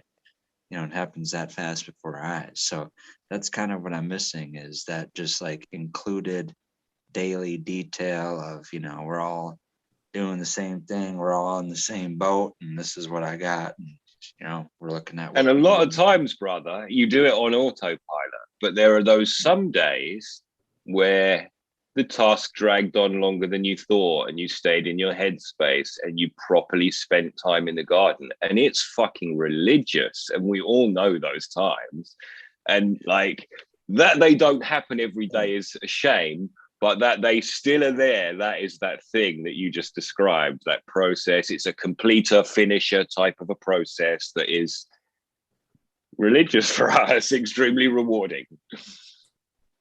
Yeah, I just love that things happen as fast at a rate as it does, and that's the thing, is like we all could show daily updates. Not quite quick enough. 50 days would be nice. Yeah. But if it was 50 days, I'd be asking for 40. I like that news can be happened though. Like say we get 8 people in a wormhole, right? Out of that 8 people, we're all talking about what's going on in our gardens today. There's a discussion because, we're all on a different day and time of our cycle. We're all doing one specific thing, and at some point in the day, like I like to interject and say certain things. And if there ever is just a little bit of dead air, I feel irresponsible for not filling it in if I do have something in my gut that I want to say. But the only hesitation I have is the point that I don't have something to show for it. You get what I mean? I don't want to just keep constantly saying this and this and that, and then, you know, having a blank space to, you know, behind me.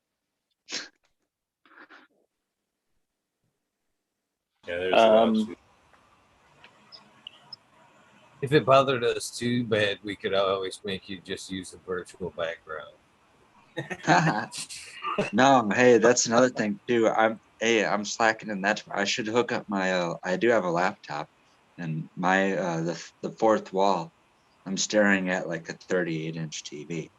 So I should put up a lighting and a green back screen and then do the green screen thing. I could Well, you totally ain't even set got to up. do that from your phone. You can actually do virtual backgrounds. uh, It would show only just you, and if you had like a pass card, and I'm not saying it had to or anything, but I'm just saying it's a thing. Even from your phone, you Okay. can do the virtual. on the But Zoom. you could have Zoom does anything that. be, yeah. Okay. Go into them settings, just like you change your name. It says virtual background. Shit, you can Okay. be in Thailand, right next to Captain 420. But like I said, I could use Virtual background. I could use a picture of a former grow or something like that. Yeah. Sitting right next Yeah, to- buds, Sweet. wax, whatever the fuck you wanted to use. Yeah, Okay. anything. There's a couple of pictures. There's a couple pictures I'm proud of that I didn't take with a tripod or anything. It's freehand. And I took a picture, and there's a few pictures where you see that whole mushroom-like structure of a trichome and a few bud shots. See, of Green it. 13 did it. Yeah. He's on the moon, or on his way. That was Green 13. I'm on my way to bed. I'm gonna check out on this one, guys. We're out. Well, thank you, It's that time. Smiley, for hanging in on this one. Yeah, man. That's cool, guys. It's always fun. Smiling, right? Another Monday wormhole. Yeah. Get to see a Green 13 Eagle. Always fun. Tuesday. Oh, it's not, brother. It's not. It's a progression. I'm doing it. Like I said, I was going to sign off this, but now I'm going to say it. But if there's anyone that has rental spaces or in the real estate, let's talk in the DMs in the Michigan area. I'm sure You guys can there's get some me, out there. yeah, you can get me hooked up in an apartment. I don't know what the rules are. Technically, to be all like, man, you know, back in Colorado, the apartment that I was at, they made the rules that there couldn't even be smoking inside the thing. And I got by with 6 years of smoking and growing in there before I moved out. And then I was in a, I don't want to, this is a whole nother wormhole thing. I was in a grow house. I lived and slept in a grow house for a short period of time. And I thought the idea was to have my own 4K set up and then use that as a, you know, jumping off point, but that never fell off point. That's a whole nother discussion. Anywho. Was it nice and warm? Arrangement as well. Was it noisy? Hot, very hot, very hot. Yeah.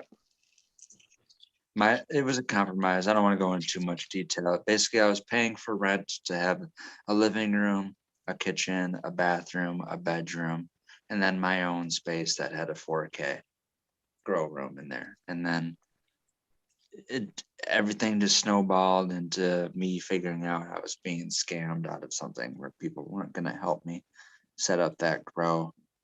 And then there was, other things. They want it all the way in the end. I'm willing to bet. Well, the worst thing was, I don't want to get into it, but they made it seem like they're not like my caretakers and they can't help me do anything. And it was just a way of me getting to pay like rent for that place. So it was kind of like worse than that. It was like me basically being scammed out of rent to live in somewhere where nothing was going to happen in the first place. Rats. Well, hopefully somebody hears your request there, Red Pill. We'll get you here in Michigan, help them grow. Oh, Yeah. Well, I'm open to anything. Like I said, I'm What would you do right now? What style right now? style right now. Well, Yeah, medium. medium wise, I'd probably go to what I would call a simple super soil mixture, which wouldn't, basically all I'm saying by that one, it wouldn't be uh, um, o- um, over redundant. Sandsill. It wouldn't be over redundant in amendments. I'm basically making a glorified potting mix. I'm making a cocoa perlite solution mixed with worm castings and rock dust. And a few I other like it. things. Yeah, Yep. I like it. And then Some kelp and barley, maybe. the ocean things. Yep, a lot of ocean things, implements to it. A lot of I like back guano. A lot of people are turned off back guano these days, but I like a high phosphorus fruit digesting back guano. Not very regenerative. Quite nice though. Yep. I like what it Don't use it imparts. too late. No, it's in the super soil. The plant takes it up. Okay, It's in the leaves. If the plant uptakes it, it's already there. A few other things I don't, as far as other implements go, as bottled things, the only thing I need is enzyme and some microbes. Supplementary, supplementing like azos, mycos, maybe something else in there for microbes. Enzymes plus or hygrozyme for enzymes. And then I mean, that's pretty much it. I could maybe throw a amino acid on there. I could do other things. I could maybe do an Epsom salt. Give the plant a little Epsom salt here and there. If we're going back to what I would want to do, it's very low inputs, and I'm more picky about the environment. I'm going to do something where I can dial in the environment where I have less than 5 degrees swing in nighttime and daytime temperatures. And then just, like I said, have a mild or simple solution of super soil. And the only thing I'm feeding is maybe a humus tea, maybe a worm casting tea, enzymes, microbes. Yeah, that's about it. The plant's going to get nothing but water from day like 35 to 40 to like day 56 or 60. Funny, he's like it's a simple mix. Just taking 15 minutes to run through the inputs and top dresses, and it's simple. I'm the same, man. I agreed with everything you said, so I'm just teasing. Simple inputs, but I wanted to be thorough about how I'd go about it. And then lighting, I'm undecided with. I actually just based upon last night's wormhole, I sent Eagle and Cheddar Bob a link to the light that I was talking about that I seen someone grow with. Like, I want to say it was like in between like 8 and 10 years ago.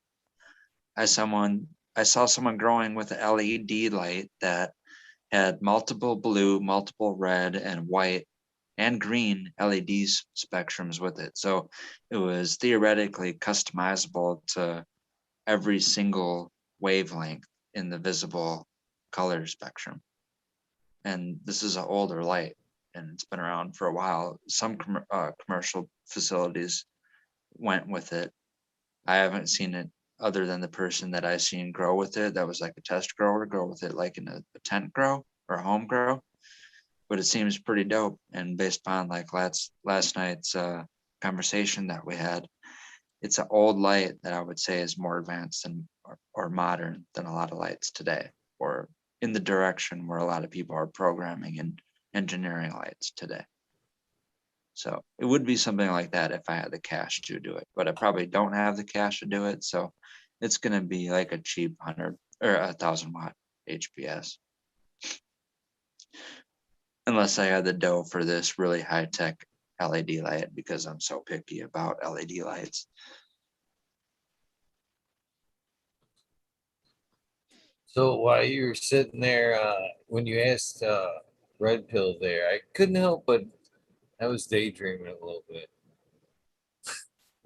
But I was kind of thinking to myself of like an outside like type system, and I can't help but wonder, like, why don't they use like a water ride like technology? Why couldn't you like cement like a 3x3 trough into the ground and have like a plant rack suspended in that constantly moving flow that kind of would go back in, back and forth, but ever looping. You know what I mean? Constantly running, and you just kind of kept your plants in there. And then in between, water changes or even, whatever, you could just lift them racks and have somebody go through there with a power washer and fucking, I think if you had to actually clean them out every so often.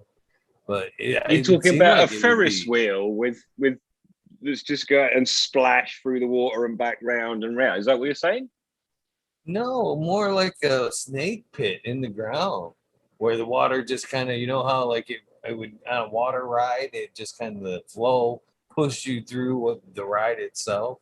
Well, that kind of like channel, but have a suspended plant rack. The only above thing it, so I the can roots think straight of down is into that ever flow of water there for there's outdoor. I'm thinking of this outdoor now. You know what I mean? For like there's a greenhouse. So I'm pretty sure you're talking about rivoponics, which exists. Is that really? Yeah, Yeah, it's a I was thing. gonna say, I follow a I was dude. just about to I say, follow yeah, a dude who does rivoponics. So look it up. Yeah, there's it's that. totally Nice. neat. I'm going to. Yeah. There's So they have Hell just a yeah. pump, one pump, and it just pumps the water around a track, basically. Which is and it all hangs. It's exactly what you're talking about. Yeah. So I'm thinking more in ground type thing, but you're talking like a suspended like rack type deal. You can do Well, it this is an vertically indoor and thing horizontally too. It's like an elevated thing. It's all like at 45-degree angles or at some kind of bend, and you can do them like it's just like rows of plants instead of like a flood and drain table or sea of green. It's just multiple rows of plants spaced however many inches you want apart from one another. So I can appreciate that, but I'm actually talking about putting it in ground and kind of using the natural geothermal cooling to kind of help keep things, a little bit cool, but much larger scale. You know Are we what I out? mean? I can see how I've seen it kind of done indoors, but I've never seen like trenches actually dug and cemented in. You know what I mean? An actual setup to where they. What would you think the of? method. How much of an incline would be acceptable to be able to do that in? Well, Like how much when running water only needs a half inch every 10 Yeah. feet, and that's pushing it. That's a lot. That's a lot of run right there. You wouldn't even need that. I would say a half inch and 30 feet would be again quite a bit. You wouldn't even need the run as long as you had the motor or the current pushing it one direction, one powerful enough pump to get the flow pushing. It'll be all. That's Once you got like, it moving, it would take over it's itself. gravity. Gravity. Yeah. So, yeah, I don't know. I've seen people do that. I've seen more people do that with like leafy green vegetables more than cannabis, though. And I'm wondering, like you're saying, like how much could you do to a landscape to make that like a natural feature? You know what I mean? Versus like agricultural thing. Because agricultural, then you basically, what we're talking about is just like a drip line. You know what I mean? I've seen like similar and like it looks like he's got gutters there. That's what he's almost that kind of a deal. Yeah. But in ground. Yeah. Cemented in. So now you're saying in ground. I'm thinking that also. Who's the dude who does the fish stuff? Aquaponics Steve. I think if you listen to some of his talks, some of the way he's set out some of that aquaponics is done in the ground in a in a similar kind of a river type of a system, the dual root zone thing, I think. So Nice. yeah, nice. I think Makes it good happens. sense. Yeah. It makes good sense. Yeah, the water will always No, fall look downhill. You into it. just have to pump it back up, and that's easy. It's such an easy type of a system. The leaks won't matter if there are any, and that kind of thing. You know, as long as that pump keeps chugging, it's fine. Right. Right. Because it's only, as you say, picking it up just such a very small distance. Yeah, even at that, like I was telling Red Pill, I really believe, even if it were next to flat, to be honest with you, Yeah. once you got that water's a hell of a force. Once, I mean, even in a fucking tub, you know what I mean? Same thing. If you once you get that thing stirring, you get that vortex, you don't need a motor. You let off, the fucking vortex is pushing it. So You you can do only that in need a that whirlpool. slight push in that one direction, and fucking the current would take over and keep it looped. It could be flat. You wouldn't even need pitch, in my opinion.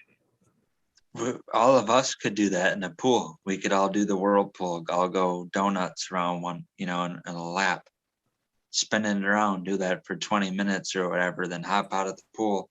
And that water is just whirlpooling. You know what I mean?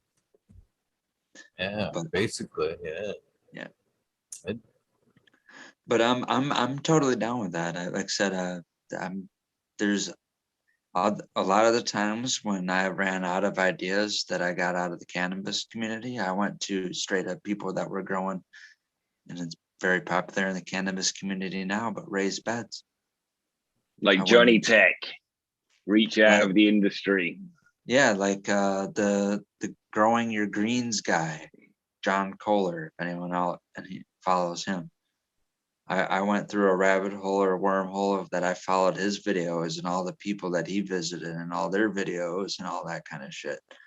It's where a lot of stuff I got ideas from, especially when it comes from composting, fungally dominated, you know, compost, wood chip mulch, that kind of thing. Azos, or not Azos, azomite, growing in like, you know, like setups where it was like a 50-50 of compost and azos. That plants can survive there and how well they thrive.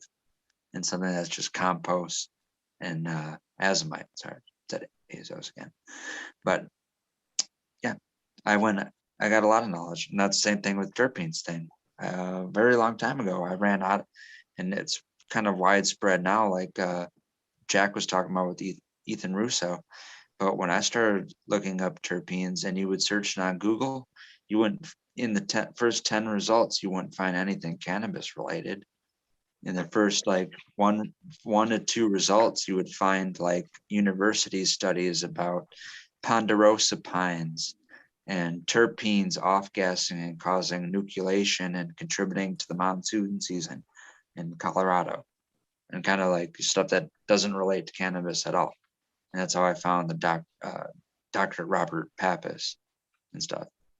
And the same thing translates directly. You know, essential oil chemistry doesn't have to have anything to do with cannabis. You learn all that has to do with essential oil chemistry, and then you can apply it to cannabis. So. All right, boys, it's late, isn't it? I'm gonna get started. Otherwise, I never will.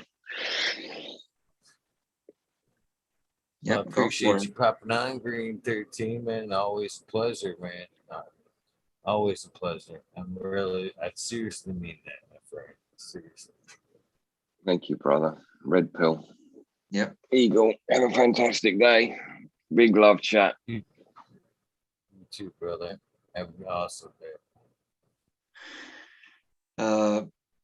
What else could I say? I do literally hear the birds chirping. Wouldn't lie about that. Birds are chirping. It's a long we've carried on for. But I do want to be sincere to anyone that wants to reach out for help.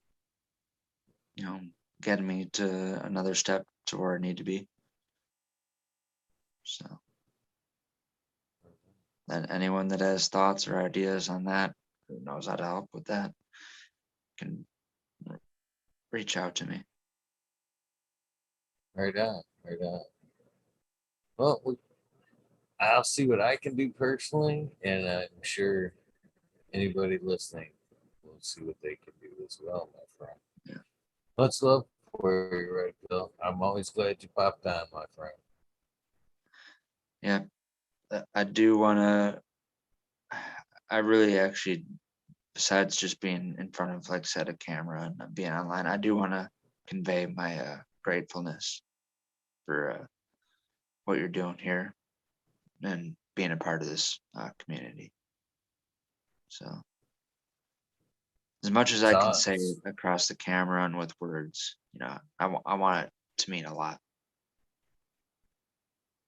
It's a tough time, and we all need an outlet, my friend.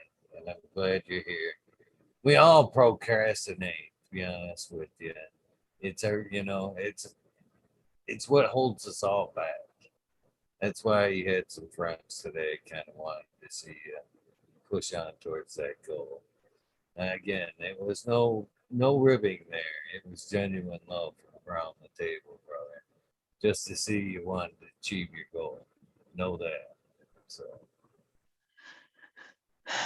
Well, I feel it on my end. I do. Well, I just hope it's a progression thing, you know. I mean, I'm really trying to be patient on a day-to-day basis, right? Because if like I check in on a day-to-day thing, it's gonna be a slow progression. But I'm really, you know, trying to push it towards a positive direction. you're loaded knowledge, brother. Know that as well. All right. Well, Thank I got you.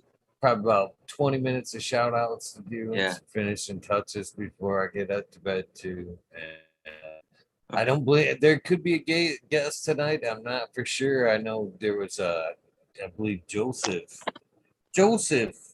was supposed to be tonight, but I'm not for sure if that's gonna happen.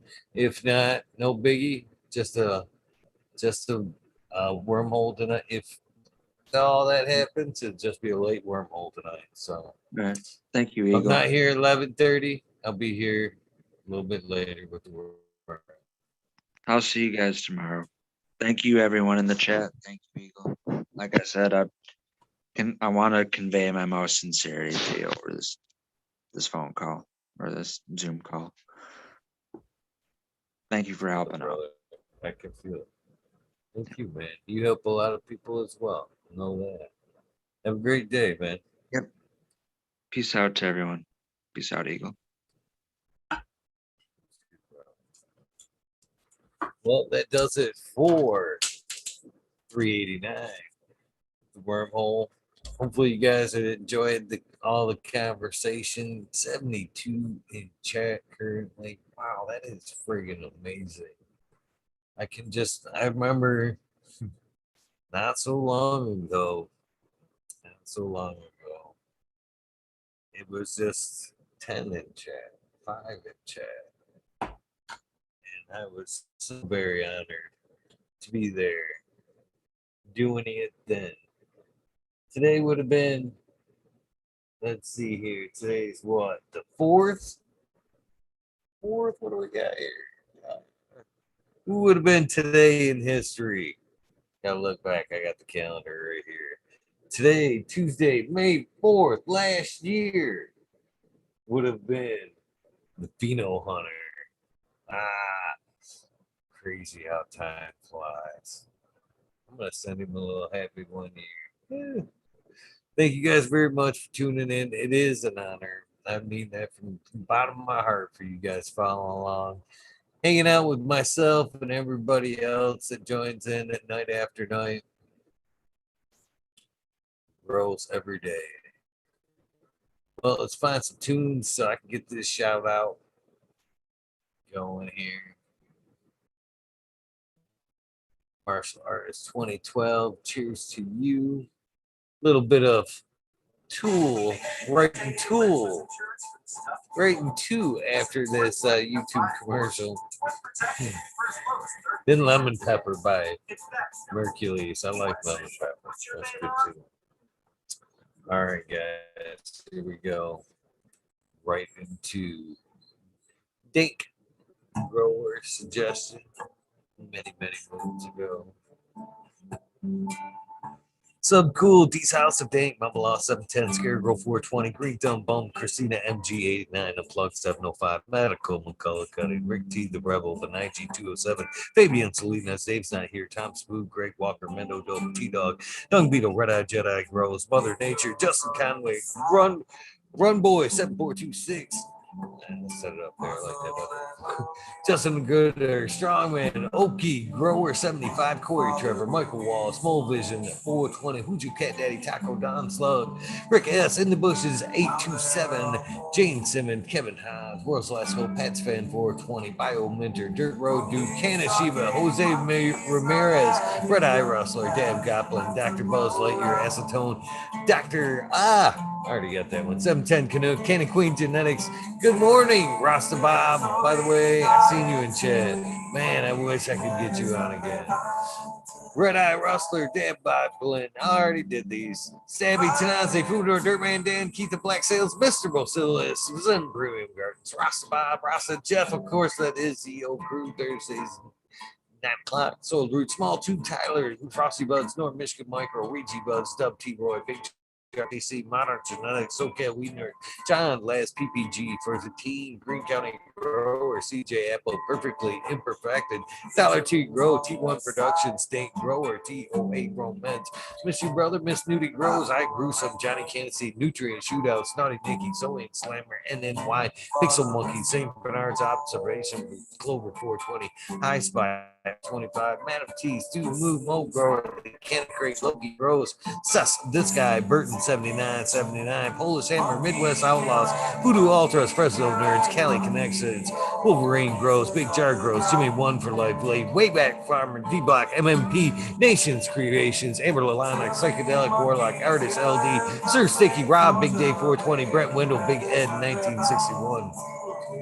Manawani, G3, Green Click, J&K Triple G, Mr. Sprinkler, Brittany and Tyler, TC, Hope Farms, Lisa G, John, BG Crazy for You, BG, WG 420, Dr. Boswell, Purple Thumb OG, Arthro, Sons of Million, Arthro, Just Faith 420, Beast Coast Grower 420, Sir Howe, Trey Valone, Keep It Real, Haggerton 420, Sub Zeppelin, Audit Everywhere, BT, Double D, Rose Bingus, Miss You Brother, Green Puffin Man, Alex Boykachev, Chef Light, School of Crop, Koza, Love It, Green Mountain Grower, Southwest Okie, Real 100, 212, Andy Man, Miranda Family Farms, Age Farms, Me All Flower, Ryan Anderson, Green 13, Noob Sebot Windows, Kingdom, Aquaponics, Indra, Michigan Native, Mary Jen's Med Gardens, Dreamer, 77 Double D, Bad Bunny Nutrients, Mr. Green Pots, Mr. Green Nugs, from 619 to 664, Spaniard, Cougar Jones, and Girl Pop G Bros.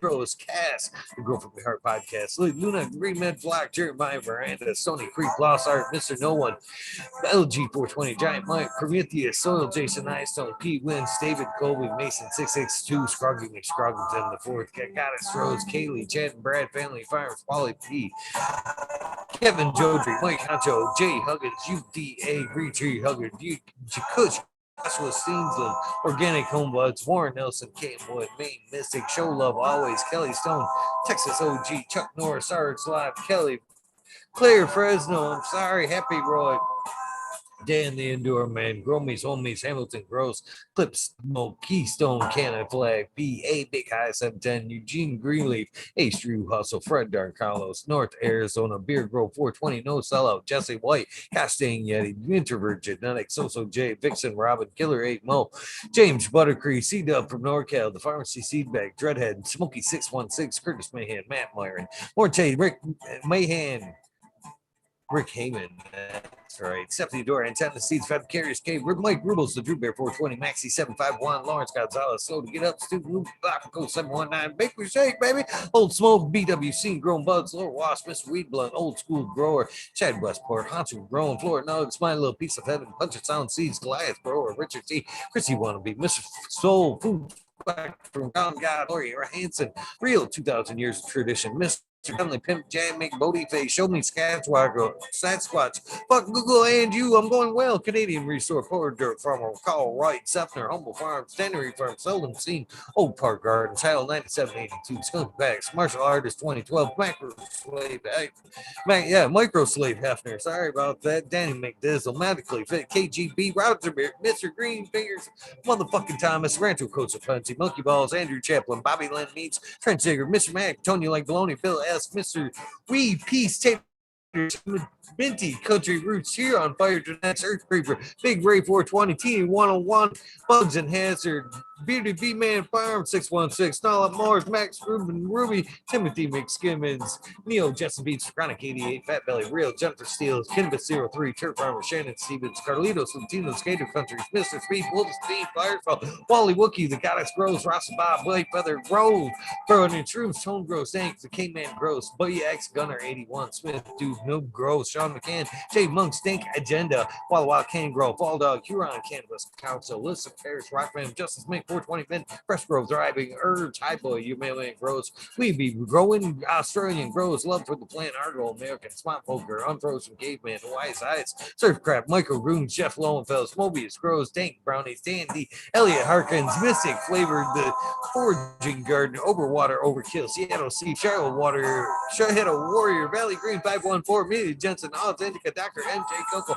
Brandon Russ, Matthew Gates, D's Bag, Drone Star, Shotgun Willie, Dave Yoda, Jay Simmons, Surebro Grows, Clackamas, Crew, DJ Conley, Aaron the Grower, Night 1978, Michigan Grown Buds, Your Boy, Roboy, Delta 9, Jay McDaniels, Clackamas 420, Seeking Colas, Dylan Steinfort, PFC Farms, Husky Garden, Sun Grove 707, J.A. Drove, J420, Cascadian Grove, Ghost McGee, Four Plants, A Weedworks, Captain Scrog, Skunky Buds, Hans Warrior, Jackie Young, Terry Lee, Live, McGasser, Tempe, N.E.N., The Urge, Green Jr., Leon from All Peppers Plus, Green Goose, 11, Swans, 11, Feeding Do Buds, 311, Mix Up, Kinder Growths, 11 are in Evergreen Haze, G Friend, MJ, Matt S.A. Bob, Dragonfly Beads, Justin Meds, Travis Walls, Lucky Mike, Seattle Chronic Seeds, King Chronic Titan from Blessed Coast Feeds, Shango Gaspo, Asshole for Life, John Smith, Tommy Trucklow, Smoke King, Raz, Pop Little, Slow Roll, Spiky Pilots, Ice Crew from Green, Oscar Green Jr., Matt Steelbird, Indo 11, Stephanie B, Shark Bully 989, Von Brown, Sovereign Gardner, Stoner Nations 420, Joe Y Bugs 1313, Grower Painted Lady, Frank Booth, Jay Myers, to Mid, the Chat, Mr. Manny D, Bagseed, Dr. DGC, Jeff, Shutter 911, Dutch Grows 420, Scallywag 420, Skillbo 1, Medgrower 1, Empire Breeding Co. for Rolly, Lost Leaf, Liam Mass, Danny Danko, sorry, B Bear 7, Ali Noble, CK Tom Trinidad, Looney Jester, Smoking with Small Town, Tim S, Mr. Lazy, Rafter Grows, Rob, Automation is Freedom, Robert Hazelton, Dwarf, Michigan Corey, Double Tap Farms, Mr. Green Thumb 420, 808, Rudy Prospects, the Canna Bus Driver, Hating Life, Kenna 710, the Operation Grows, T Ben, Rude Nut 619, Hammered E-Nails, Dr. Scrambles, VB, Moonrocks, GHF, Double J, Bio Green, Stealth Grower 56, Hanky Stinky 420, OG, KP, Ganja Nana, Your Mama, Georgia Joe, Roy Rodriguez, B Growing, Nature's Best Nugs, Killer B Grows, Ganja Wizard, Husky Gardens, Nut Tree 420, Killer B Grows. Oh, yeah, no commercials. Good tune right here. Yeah. Lost my spot. Nut Tree 420, Dr. Who, Soil Life, Bully for Life, the Jeffro 420, B to 698, Dr. Franklin Booty. God damn, I make Ted's test. The Riffin' Fat Boy, Jack Greenstock, 420, 420, Boone's Farm, Charlie Farm, 420, Aldridge, 25, Smiley's Garden, Shake, Days, Misty's Nugs, Smoking Grow Frazier, Road Klasky, Twisted Roots, Faded Farm, 420, Jeff Dorowski, Jeanette, Ball, 420, Cameron, Mr. Backseed, Joe Carter, Mystic Marks, Mystic Grower, Ginger Snap, CTE, Gross A, Rick Wolf, DLP, 2372, Mike Denver, Ned Denver, Sergeant Pepper, 420, Ken Trooper, Blind Cat, 420, Light It Up again, Tim Logan, UKSI at 420, Food Boy, Devin Shipwreck, Medical, MJ, Huntsville, USA, Resurrection Prophet, Chris Martinez, Dinkman Dan, Dinkman 420, Red Sutter Farms, Good Life, Tony Bell, TGP, Most Hated Grower, the Major General 420 Army, the American 1, Figure 714, Tarates, Kineos, Genetics, Mountain Skies, ready to hit that hot fire, Chris Mertz, Ian, Save Robbie, Sergeant Live, Pepper Fay Cam, Finger Lakes Finest, Ridge Patch, Stoves and Moon, Southern BT Grower, Choose Medical, Jerry Bear, Plus One Mushroom, Secret City Pioneers, My Little Tent, 2042, Spacewalker, Christian, 3-month, T. Barrington, Heart and Soul, Homegrown, Mike B, T. Dwayne, East Coast Will, Day, Galactic Gardens, John Smith, Elliptis, My Natural Farms, Pacific Northwest Seeds, Ross, Kyle Paul, Lemon Hoko, Trench Digger, Rita's Usually Light, Rita, Richard Fortune, Mary Bond, Simon Sizzle, 81, 9-inch Colas, Chris Moe, DK Trades, Vision Creator, Guru, The Kind Brew, Canna Nation, J Wires, Wob Wobby, Sean Vins, Rescue Ready Roadside LLC, Notorious Nugs, Magnet Seeds, Father and Son, Jeremy Tutorials, Dub T Tank, Jose Martin Perez, Doggo the Hut, 420, Chiba Man, GR, Community Video, Detroit River Rat, Luis Garcia, Michael P, AJ Everyday, Captive Audit, Cheddar Bob 13, Maine, 420 Men Grower, Cookie Scoop, Jay Kendricks, In for the Grill, Backwoods All Good was here tonight in chat. Silent Mansell, Adam and Skankin, Chanel Simpsons, One Smoke Away, Ganja Rhodes, Kazoo, Aaron Burnett, Shrooms, Seeking Angel Studios, MG, 420 Grow Tramp, Paul Diella, John Fleming, Dinkovich, Fiber, Flower, Polly P, Seldom Seen, Elevated, Lenny Organic, Sunman, Sunman, Chiba Man, Sunny Partner, Jeff Popalik, Ricardo Sosa, Dan J, Earth Friendly Farming, Earth Candy Forest Farming, fuck all that be the Misfit Grower, Jason Line 512, Smoke Snake Eyes, Northern 446, Jason Grayson, Soner Baker MD. Hopefully you are well on the way to recovery. Stony Creek, Russ Zion, French Thriller, Tarzan Superman, Old Man Herman S, Freebird, Grower, Simple Man, Survival Time, Tim Blake, Gulf Coast Chronic, Sing Fat, Caballero Palero, Harley Grower, Jed God, Steve Collins, Todd Kendricks, Property Maintenance, Sharpie, The Island Ace, Cuba Steve Speaks, J.R. Ream, Randy K, Farming, Steve Collins, TCDR, Claire Killian, Wardrobe Farming, Randy Grande, Pip 1000, Ace Boog, 3223, Wake Up, Captain Freedom, Puffer Smiles, 50 Digits, Michigan Ganja Mood, Fred G, Super Bob, Broski 808, Weekend at Birdie's, K-Bag, Justin Station, Strong Style, Organic, Zippy, I Medic 31, CK Hell, Me All Flower, Brand Boog, Todd Kendricks, Newton's, KNT, Chris D, True Share, 4x4, Natty Dread, Barbara Matthews, Ancient Soul, Groan, Kevin Jiu-Jitsu, Canna Health and Happiness, Berserk 215, Glad, Low Cut, Average Trending, Mo Main Meds, Raz Banshee, Helen, Hugh Janus, James T, Atomic Spoon, Miss Jill, Big Daddy, LT Gardens, Big High Flower, Lobster Brush Bowl, Mother Tree, Maine, Red Pill, thank you for popping in, your boy, Roy Boy, Aesthetic, Shannon, Gibson, Drew on, Rick W, comfortably known, One Smoke Away, the 840 Show, Richard Lamb, Red Pill, 710 again, Cannabis, Pursuit, K Rolling, Worthy Bugs, Logan Man, 81, Oval, Flower Podcast, Counter Warren Dixon, Pink Lady Luck, Elmont 0420, surrounded by Key Ferrari Farms, Bridge Dwellers, Single Farms, Happiness Without Guilt, Richard Forbes, David Pimented, B4 P-Funk, Richard, Nika T, I'm sorry, John Reach, What About Bob, Prince Patty, Daniel Bergman, Green Puffin Man, B. Dungley, James Chung, Sarge Groves, 818, John Wayne, Color, Carolina Rube, Sister Golden Hair, Deanna, L. Jane Carino, KNF Gardens, Blank 1030, Choose One, Only Feet, Farmer James, Crypto Dope, HIP Grower, Matt Javine, Dan Marino, Chronic Wonder, Sunrise Grow, Top Floor Genetics, Mold Vision, Two Cannabis, Jess Fisher, my dog Nelia, Rooster, Alex Hardy Gear, one and the same. Your clones getting huge. Money Cropper, Daniel Gross, Photo, Mint Grown Med, Sunrise Grows, my baby girls. And so great to see you all together this week. No Limit 916, Grumpy Toad, Alchemist, and Canna Mink, Soul, Born Addiction, Ross, Joe, Alex D, Dirty Orc, Catfish, High Power, Thunder Dan, Propagation, Sustain Yourself, John McDaniels, Lisa Marie, Blaze Blaze Daily, High Fire, Perpetual, Eagle, Proud Warrior, Sarah Responsible, You, Bring the Side of the Dang Duchess, Kino, Kelly Maxwell, Captain 420, Sink Fat, What About Bob again? Ill Justin 420, Pops Rooms, John Gorski, John Doe, Dugan Gangsta, THC4, PTSD, T Barrington, Hunter Rowan, Swamp Camp, Valero, Cannabinka, Beast Bussa, Because Jane Doe,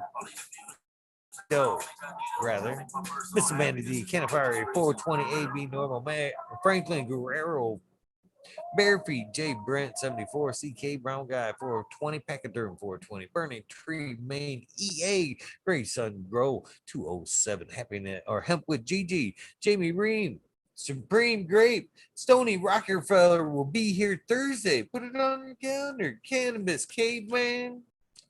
Brew City Synthetics, Hawaii Sustainable, Midnight Roots, Dead Cynics, Knuckles, Michael P again, Michael Pauly B Nimble, Bud Kilowatts, Michael D 4889, Disbanded Brothers, Basilium, Matt Joseph. Hopefully you show up tonight. Race Medicine RX, Keith and Chief, Hydro Daily, Concerned American Cannabis, Power 101, Freedom of Speech, Dr. Jointsworth, These Trees, just Sudoku, 710 is all upside down. Who knew? Jesse Stevenson, Victoria Boyditch.